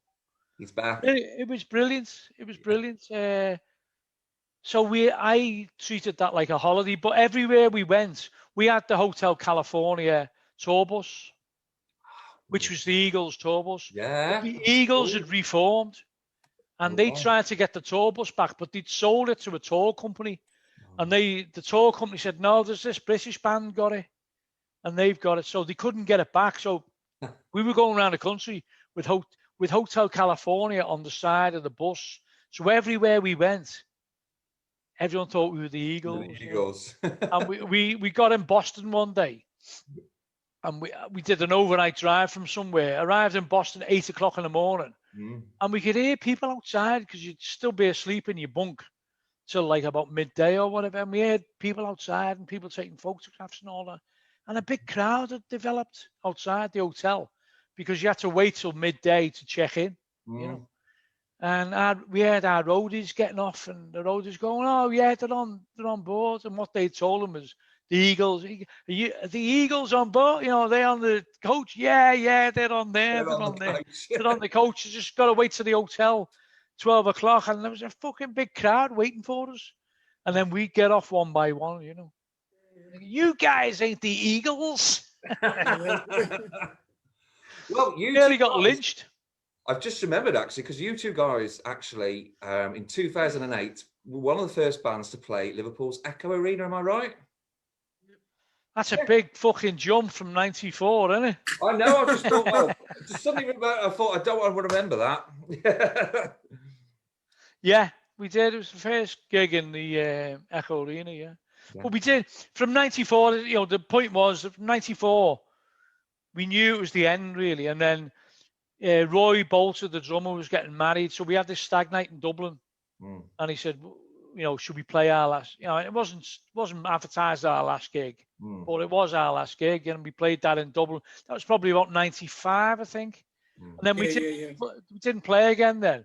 And then Steve, the guitarist, got ill.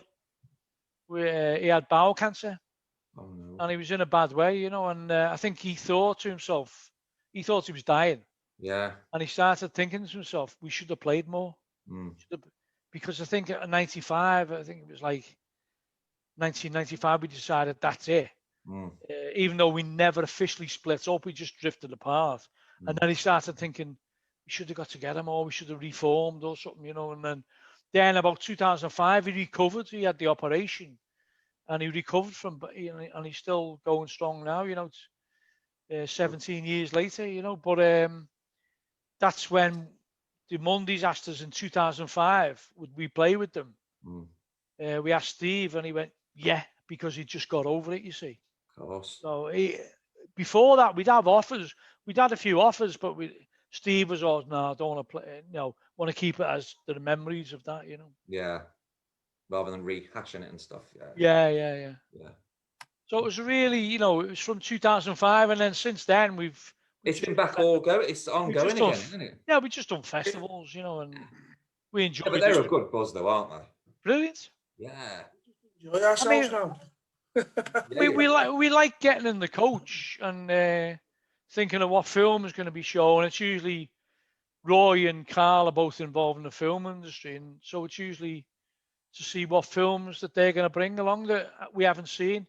You know, because usually the pre-release, you know, and we've seen some brilliant films on the coach, and then we get to play, have a few drinks, and come home. With, you know, you can't complain about that, can you? Yeah, and you're doing something that you love as well. Yeah, absolutely. I wouldn't go that far. Of course you do. Well, I've got to ask you this question as well, because Sean Ryder and Bez, obviously from Happy Monday. Sean Ryder's done I'm a Celebrity, Get Me Out of Here. Bez has done Celeb Big Brother, because he was hilarious in that. I voted for him in that. Yeah. So I just wondered, have you ever been approached to do reality shows? And if so, or would you do them. I've done Soccer AM. Yeah. I've done Would you that do Big Brother? No. No. No. Don't blame you. We've had a few approaches of tentative approaches. Would you be interested in? That's the way but I just haven't even answered the emails. You know? Yeah. Yeah. I can't. I can't imagine any of us on any of them shows. You know. I mean, I'm not saying there's anything wrong in it, but No. But I can imagine why you wouldn't want to do it. It's it's up to everyone in it, I think. But I don't think. I don't think we'd probably do well on it. You know, I mean, I'd feel too embarrassed. You know what I mean? Yeah. No, Sean did all right. Best did all right. Yeah. Fuck this. Yeah. Well, I wouldn't want to go on those shows anyway. I definitely wouldn't. Not that I'm feel too embarrassed. You know. I don't think we're that interesting, are we? You know. Of course you are. I've been chatting to you for nearly 2 hours, so that's how interesting you are. 2 hours, yeah. Is anyone watching this? I don't know. I can't see the screen. It doesn't tell me how many people. Yeah, of course they will. Don't you get feedback as you're doing it? No. Yeah, well, when you can get feedback when you're doing it, but I prefer not to. I keep the screen closed because otherwise I'll start getting like questions. Distracted. Yeah, silly questions. My favourite colour's red. Yeah, that sort of thing. You will have questions like that, you know. Yeah. It's like whenever I interview with somebody from Brookside, it's always the same question. It's would you go back if it came back? And you know, and our drummer ended up writing for Brookside. Why wasn't it? You should have had him on. Yeah, I would love to, but didn't you say he doesn't? Was it yourself that told me that he doesn't like interviews very much? Was that Carl? I don't know. He lurks on social media, but he never goes on. Oh, I'll have to. I mean, if he wants to talk, then definitely. He's a voyeur. He watches. He watches. He doesn't get involved. He just watches. Do you know what? That sounds like a really sensible idea, actually. Decent get him on. Yeah, just to watch. Well, there's some other questions very quickly because. So I should be wearing my glasses really, but I don't want to on camera. Because Peter, in 2015, you were awarded an honorary degree by Edge Hill University. I just wanted to bring things up to where we are now. Yeah, don't know what the fuck that is. I mean, I just said yeah. You got an honorary degree by the Edge Hill University? Yeah. I'm trying to pick you up here. Yeah, I did. Yeah, I got it. Yeah. Oh, so modest there and stuff. So I just thought it was worth mentioning to what you're up to now. Because I don't use it. Oh, no, that's fair enough. I'm sorry. I hope I haven't embarrassed you. I'm not bothered about it. But just, I mean, I accepted it. And my dad went and the family went. But I mean, it's, Oh, well, good on you anyway. I mentioned it because I thought it was worth mentioning. Yeah. Yeah? I mean, it's probably weird. Yeah. I mean, but it's not something I tell people about.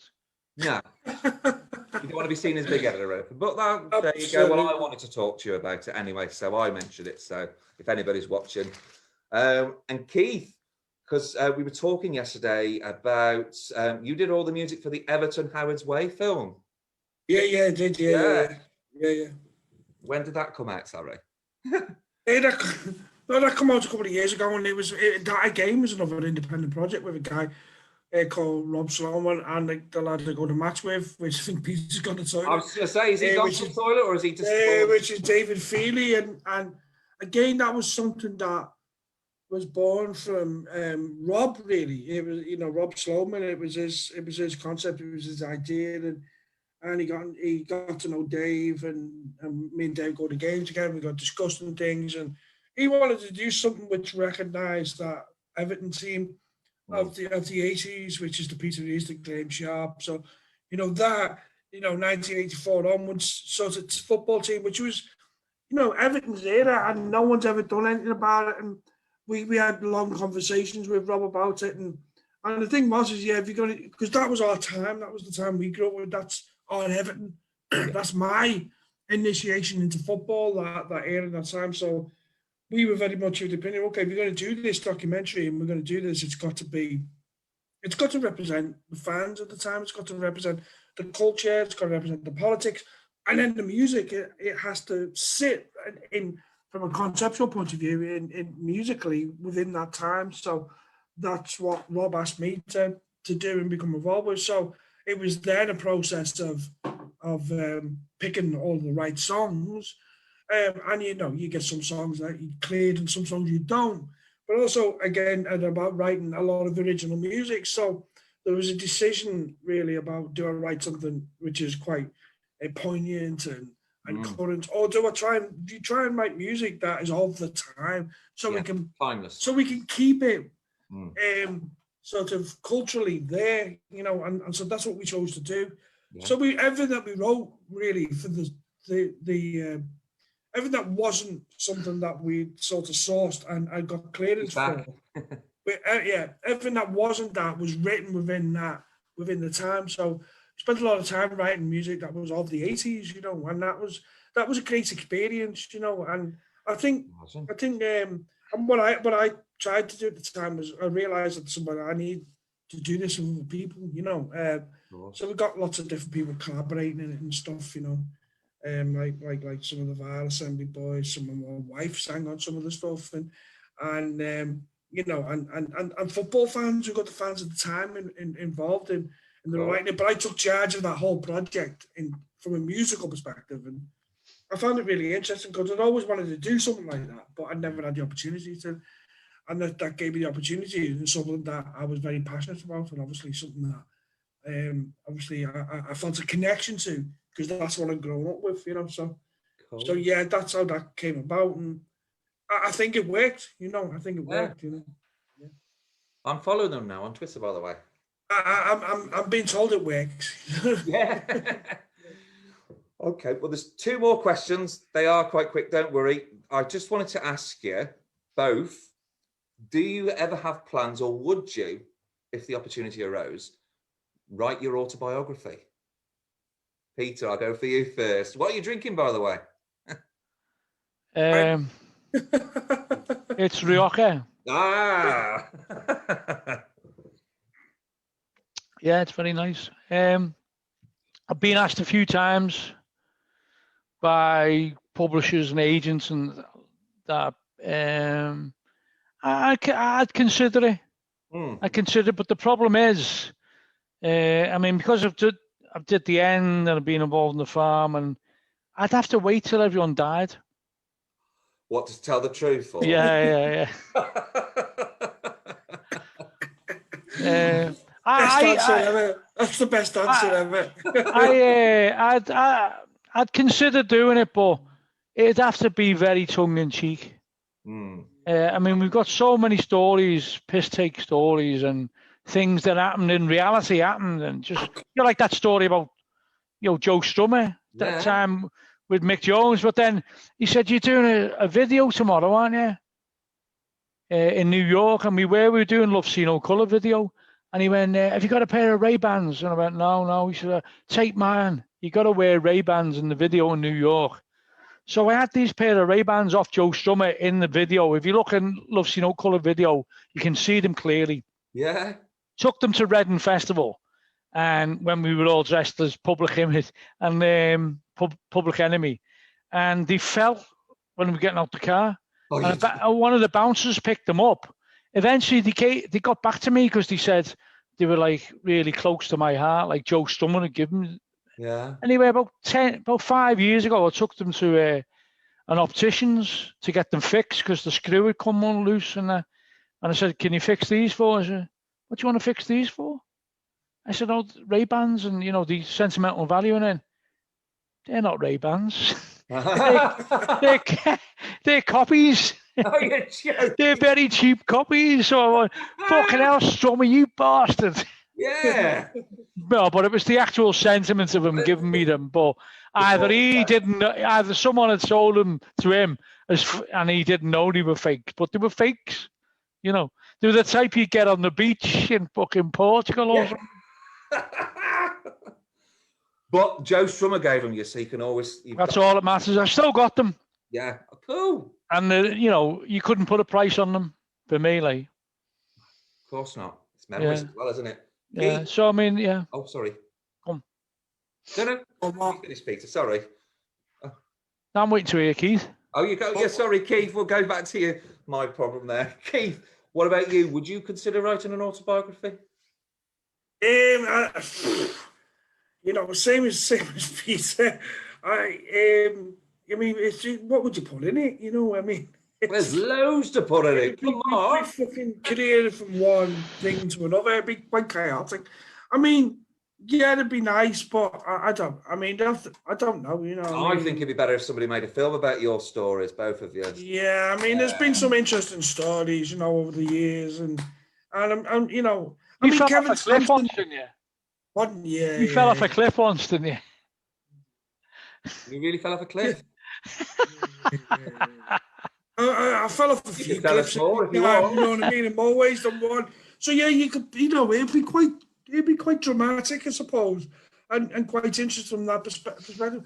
It would. I mean, yeah, it wouldn't bother me, but it's about being a host, doing it, isn't it? It's whether you can be a host. I couldn't be a host right now, writing a note about me. It's like, you know, it's like I'm so focused on other things that I'm doing right now. Doing things that you're doing now rather than looking back. Yeah, you know, I'd like to write something, but you know, you go to your childhood and all that, and you've got to be fairly honest on what you're saying in your childhood and all. But everything what I write would be a piss take of. Or taking the piss out of something, you know. So yeah, that's the.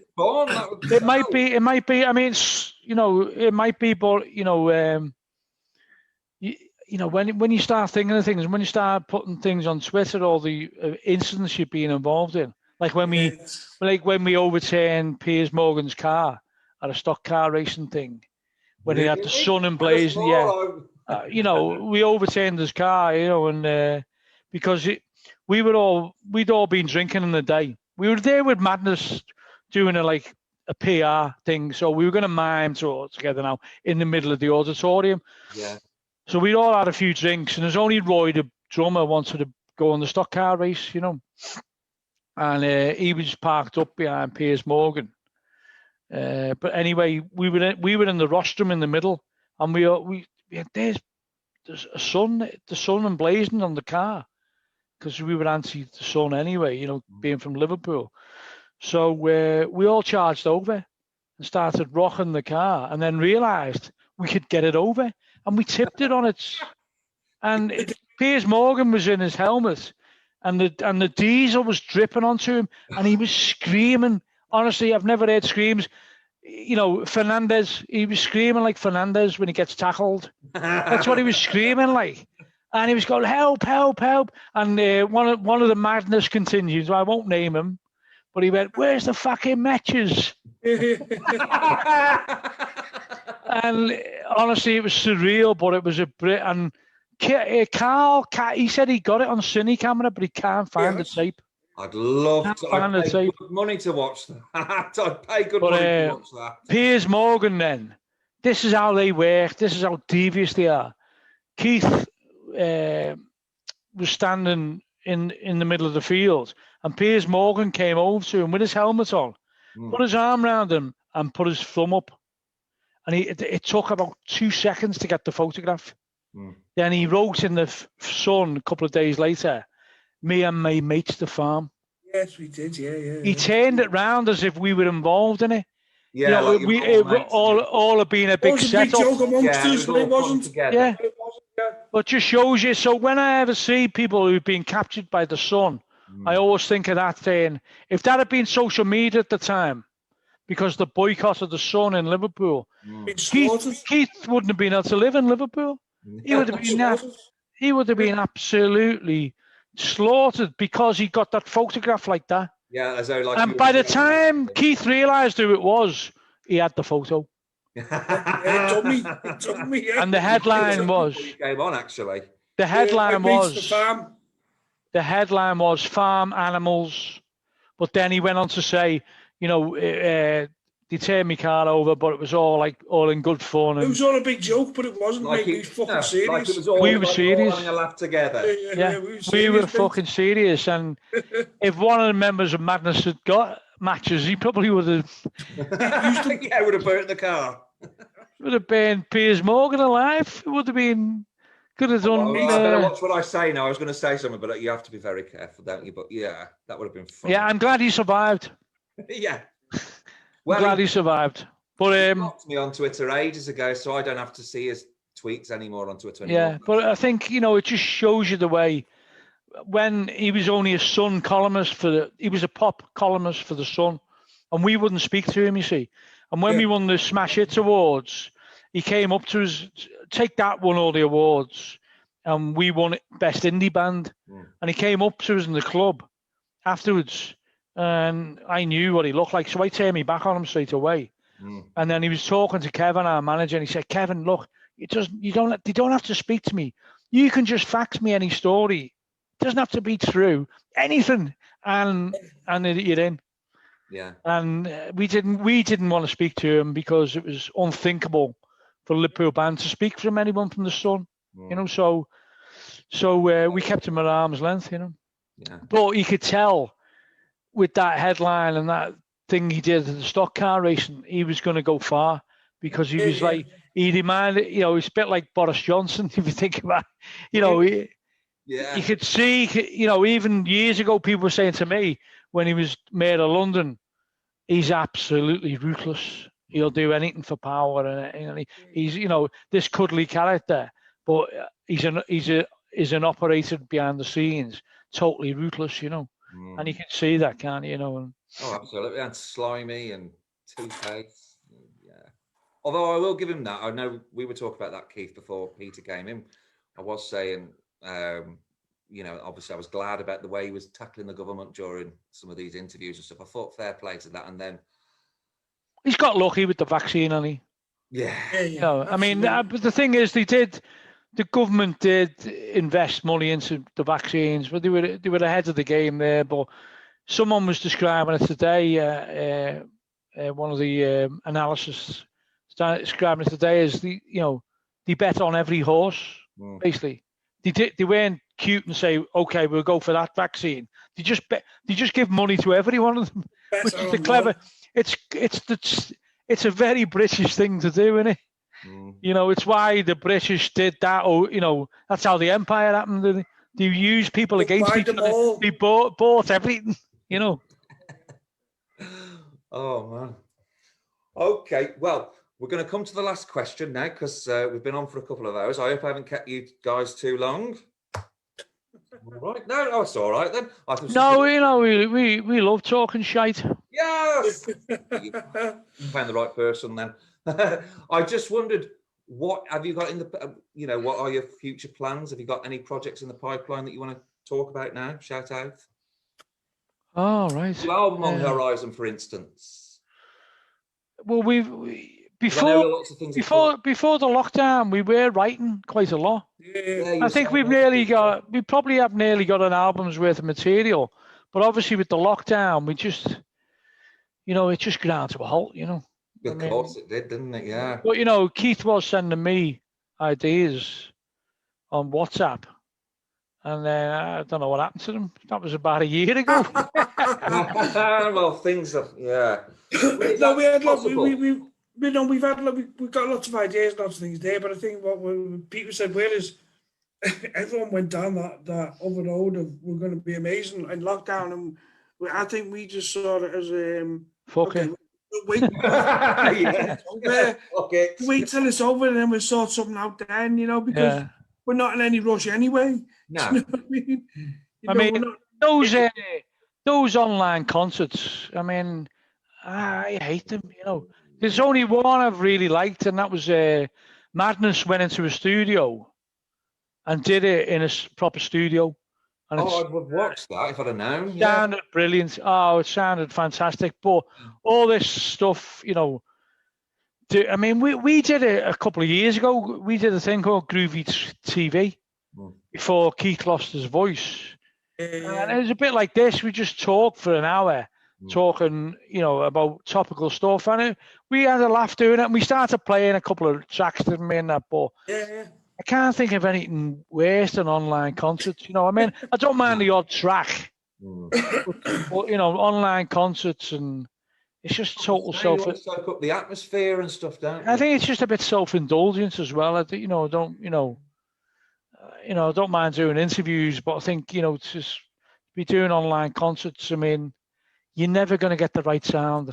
You're never going to get, it's all... And everyone's writing an album right now, aren't they? Everyone's doing an album. So you're just like, I'm just sort of looking and thinking, you know what, we've got some fucking great ideas here, great things. I don't want to, waste them. It shouldn't be at the end of a WhatsApp message. Actually, we need to be in a room with each other. Yeah. Of course. Yeah.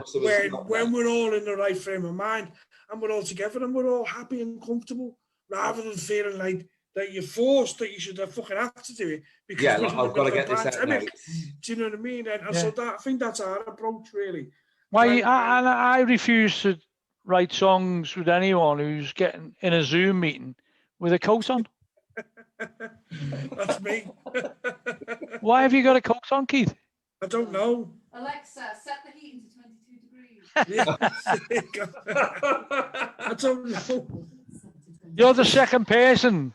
Actually, Andy Mitten, the United fan, when he was getting interviewed over the European Super League, I think he was getting interviewed where he lives, and he had a big bookcase behind him, and he had a Montclair coat on. I was thinking, you're in your living room. What have you got a coat on? It can't be that cold. I come straight out the car into this interview. Oh yeah, you were in the car when you said Well, there's no problem. Don't worry about it. Don't worry about it. Don't worry about it. It's a bit late now, isn't it? I've not stopped lying. You know what I mean? I've been a busy boy today.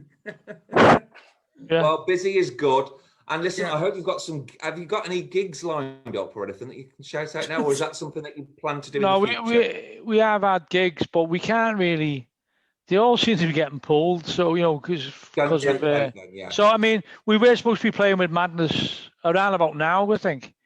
May and June, but they're not going ahead till next year. And then there's a few that we've been hearing about. We've still got a few penciled in, but we're not going to... It's not worth talking about them because, they could go, couldn't they? Cancelled. I had tickets for a concert last year. It was rescheduled to this year. It's next year now. It's not going to happen. It's supposed to be for June, so it's just... I can imagine it's really frustrating for you all. I'm not asked. You're also taking your time. No, I mean, I think you got a certain mindset is like, oh, we're not going to play this year. We have got Shines lined up in November. That's probably a possibility, I think. Yeah, I think so. And that'd be great to do. Yeah. But we just don't know. You don't know what's happening. I mean, everyone thought, oh, we're getting on to this. Now the Indian variants come and and I don't know. I watch the news at the moment. I just try and every time the COVID news, it's like, oh, can't be bothered. I'll turn it off. Yeah. Can't be bothered to listen to it anymore. Yeah, I mean, I'm philosophical. I think there's been some great aspects of this that you started to enjoy life more in terms of going on walks. I did love that. Love dog walks. I think everyone that has been the real positive out of it. Yeah. And obviously, what you want to do and stuff. Yeah. I mean, obviously, there's a lot of downsides, like no music, can't go to football, but. I hated that, not being able to go and see mates and just things like that. And I'm pretending, that you're in you don't have to go to the pub anymore and pretend you like all the people you're with. Yeah, that's a true point. Yeah. Oh, well, listen. Become a hermit. Go on, sorry. Just become a hermit. Just become a hermit. I've become like that anyway. As I'm getting older, I'm becoming more. I tell you. I was out last week and we started in the afternoon. It was supposed to be, I was back home in bed by 8 o'clock. That's how hardcore I am. I just thought, I want to be like the way I used to be when I was a kid and used to go all night, but you can't when you get older, can you? Yeah. So. No, well, I did Soccer AM last week and I went out on the Friday. I only got to the pub at 9 and we'd only booked in till 11. And I was with this lad, he's a producer of podcasts in London and a football podcast. He's a good lad and all that. But we had between 9 and 11, we had about say 5 rounds maybe. And then the fella said, do you want to stay for a bit? And we were outside. I went, all right, yeah. I ended up having about 7 or 8 pints and I couldn't fucking walk back to the hotel because I'm not used to it. 7 or 8 pints 2 years ago wouldn't have really bothered me. You know, I would have been a bit merry maybe, but I was like, I was walking like a drunken sailor back to, and having to get up early in the morning. Go, why did I do this? Yeah. I've got to make, you know, I've got to do the interview and all that. But yeah, I know what you're saying. I felt shit all weekend, and I just thought, for like a couple of hours that I've just been out, and I've just wasted the whole weekend feeling like absolute shite. But we're doing it again next week, so, so you know. Absolutely. Yeah, got to enjoy yourselves, haven't you? Yeah. Oh well, listen, guys, it's been absolutely. Oh well, I hope you've enjoyed it tonight. Yeah, I've enjoyed this format of you know, three-way interview. Yeah, I've enjoyed it.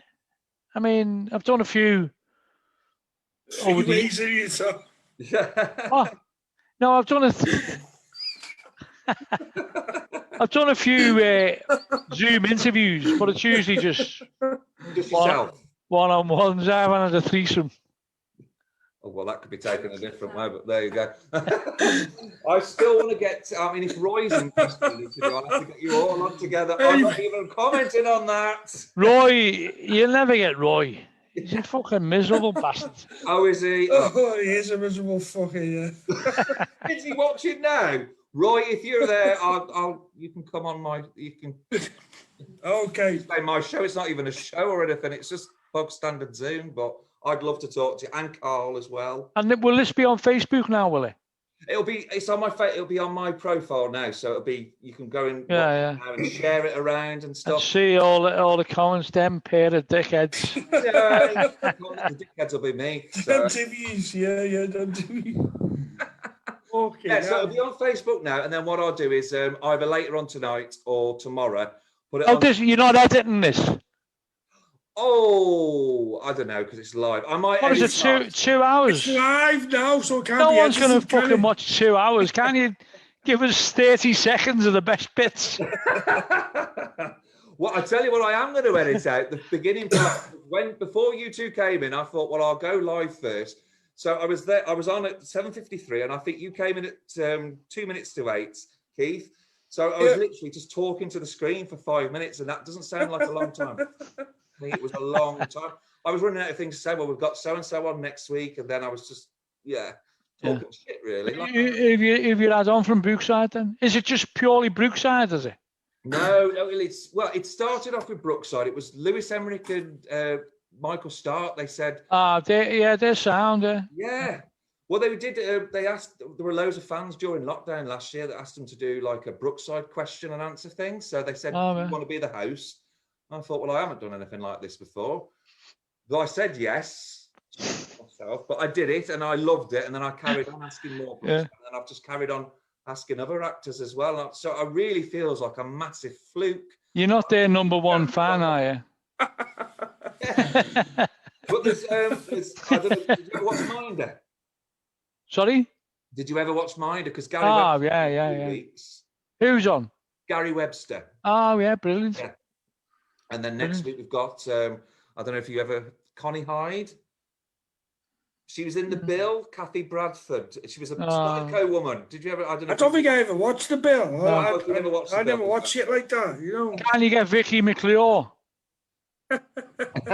Well, I tell you what I do. Speaking of Ricky, I want Ricky Tomlinson. I'd love to get Ricky Tomlinson on. I know Ricky. Yeah. Do you? Yeah. Because I am Facebook friends with him, but I think that's his professional page. So yeah. What about Vicky McClure? Dad? Yeah. No. Sorry, go on, Keith. He's a good friend of my dad's, Ricky, you know. Oh, is he? Well, do ask him. Yeah. Well, my dad's dead now. What's that? I'd love to have him on for an interview about Brookside. Yeah, no, his dad's dead. My dad's dead. Dad's dead. Sorry. You can't have his dad on. It's too late. No, I know you meant Ricky Tomlinson. Sorry about that, Keith. That's all right, don't worry. It was an open goal. We mates together because it went back to that 70s building strike and all that shit together, you know. Time, so. Yeah. But yeah, so some more actors coming on. There's a Brookside cast reunion in July, actually, that I'm doing, like a big cast reunion. And I've suggested, believe it or not, now you've just reminded me, actually, because someone said you should get them to all sing just for a laugh, like a song together, because they're all going to be on Zoom. And one of the first songs that popped up in my mind was, he's gone now, I'm boring him that much. All together now. I was thinking about getting the Brookside cast to do that. Oh God. Would you like that? No. I don't know. I don't. Nah, they should do something else. Or You'll Never Walk Alone, something like that. Something with a Liverpool. Nah.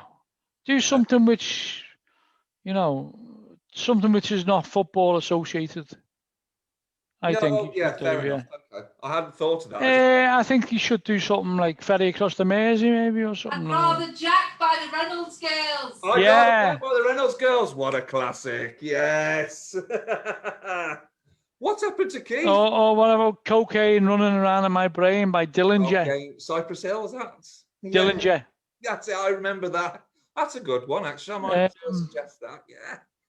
I don't know what's happened to Keith. Well, you're going to have to say... I think he's lost connection, hasn't he? Oh. No, he's weird. Oh, he's weird. That's exactly what I need to do now, so I'm going to have to Too much information. Okay. Well, it's because I've been drinking so much water. Just trying to think of the Brookside song. What it could be, I don't know. What do you reckon? A Liverpool she shanty? Yeah. Leaving of Liverpool or something like that, Yeah, we were just talking about songs for the Brookside cast. I wouldn't let them. There's too many knobheads singing all together now. Oh, all right then. Well, we'll do something different then. Yeah. We'll do something different. I'd say Leaving of Liverpool or something like that. A classic. The Dubliners covered that, but it's a classic Liverpool song, isn't it? Absolutely, yeah. It's a great tune. Okay, well, it's only a laugh anyway, where they all just sing together, because there's going to be about 15 of them, and I don't know how it's going to pan out with all of them on the screen. So I thought because they can't all talk at the same time, so I thought something to get them all to do something together. That's all. Yeah. No, it should be good, yeah. That's going to be in July anyway. But honestly, guys, you might have to come back on in about 6 months' time. You'll have more to tell me about albums and stuff. Hopefully, fingers crossed. We could do a part 2 interview. Yeah. No, you're all right. Once was enough. You're not a glutton for punishment. I understand. Oh no, listen seriously, guys. I hope you have enjoyed it. No, yeah, it's been good. It's been good, laugh. Yeah, better than doing a quiz, isn't it? Yeah, them quizzes are shit. Well, if you go on my Facebook page now, it's on there now, and I'll put it on YouTube either later or in the morning, and then put it on Twitter for you guys. Okay. Obviously, all right, man. And all right. Hopefully do this again. Peter, I think you might have to take us out because he's the host now at the moment. Who, me? I'm the host. Why am I a host? Yeah, because I told to make you the host. That's all right. You just leave. I can end it. I can end it now. So I'm going to end it now. I'm going to be God. Yeah, this is it. End it. I'm going to say good night. End it now. End it. Your voice is sounding good, Keith. Cheers. Thanks, man. See you later. Thank you, Peter, and thank you, Keith. It's been a brilliant interview. I'll speak to you soon. Keep in touch. Yeah. See you later. Bye. All right, bye. See you later. Have a good night. Thank you. Ta-ra. Oh, I'll leave. No.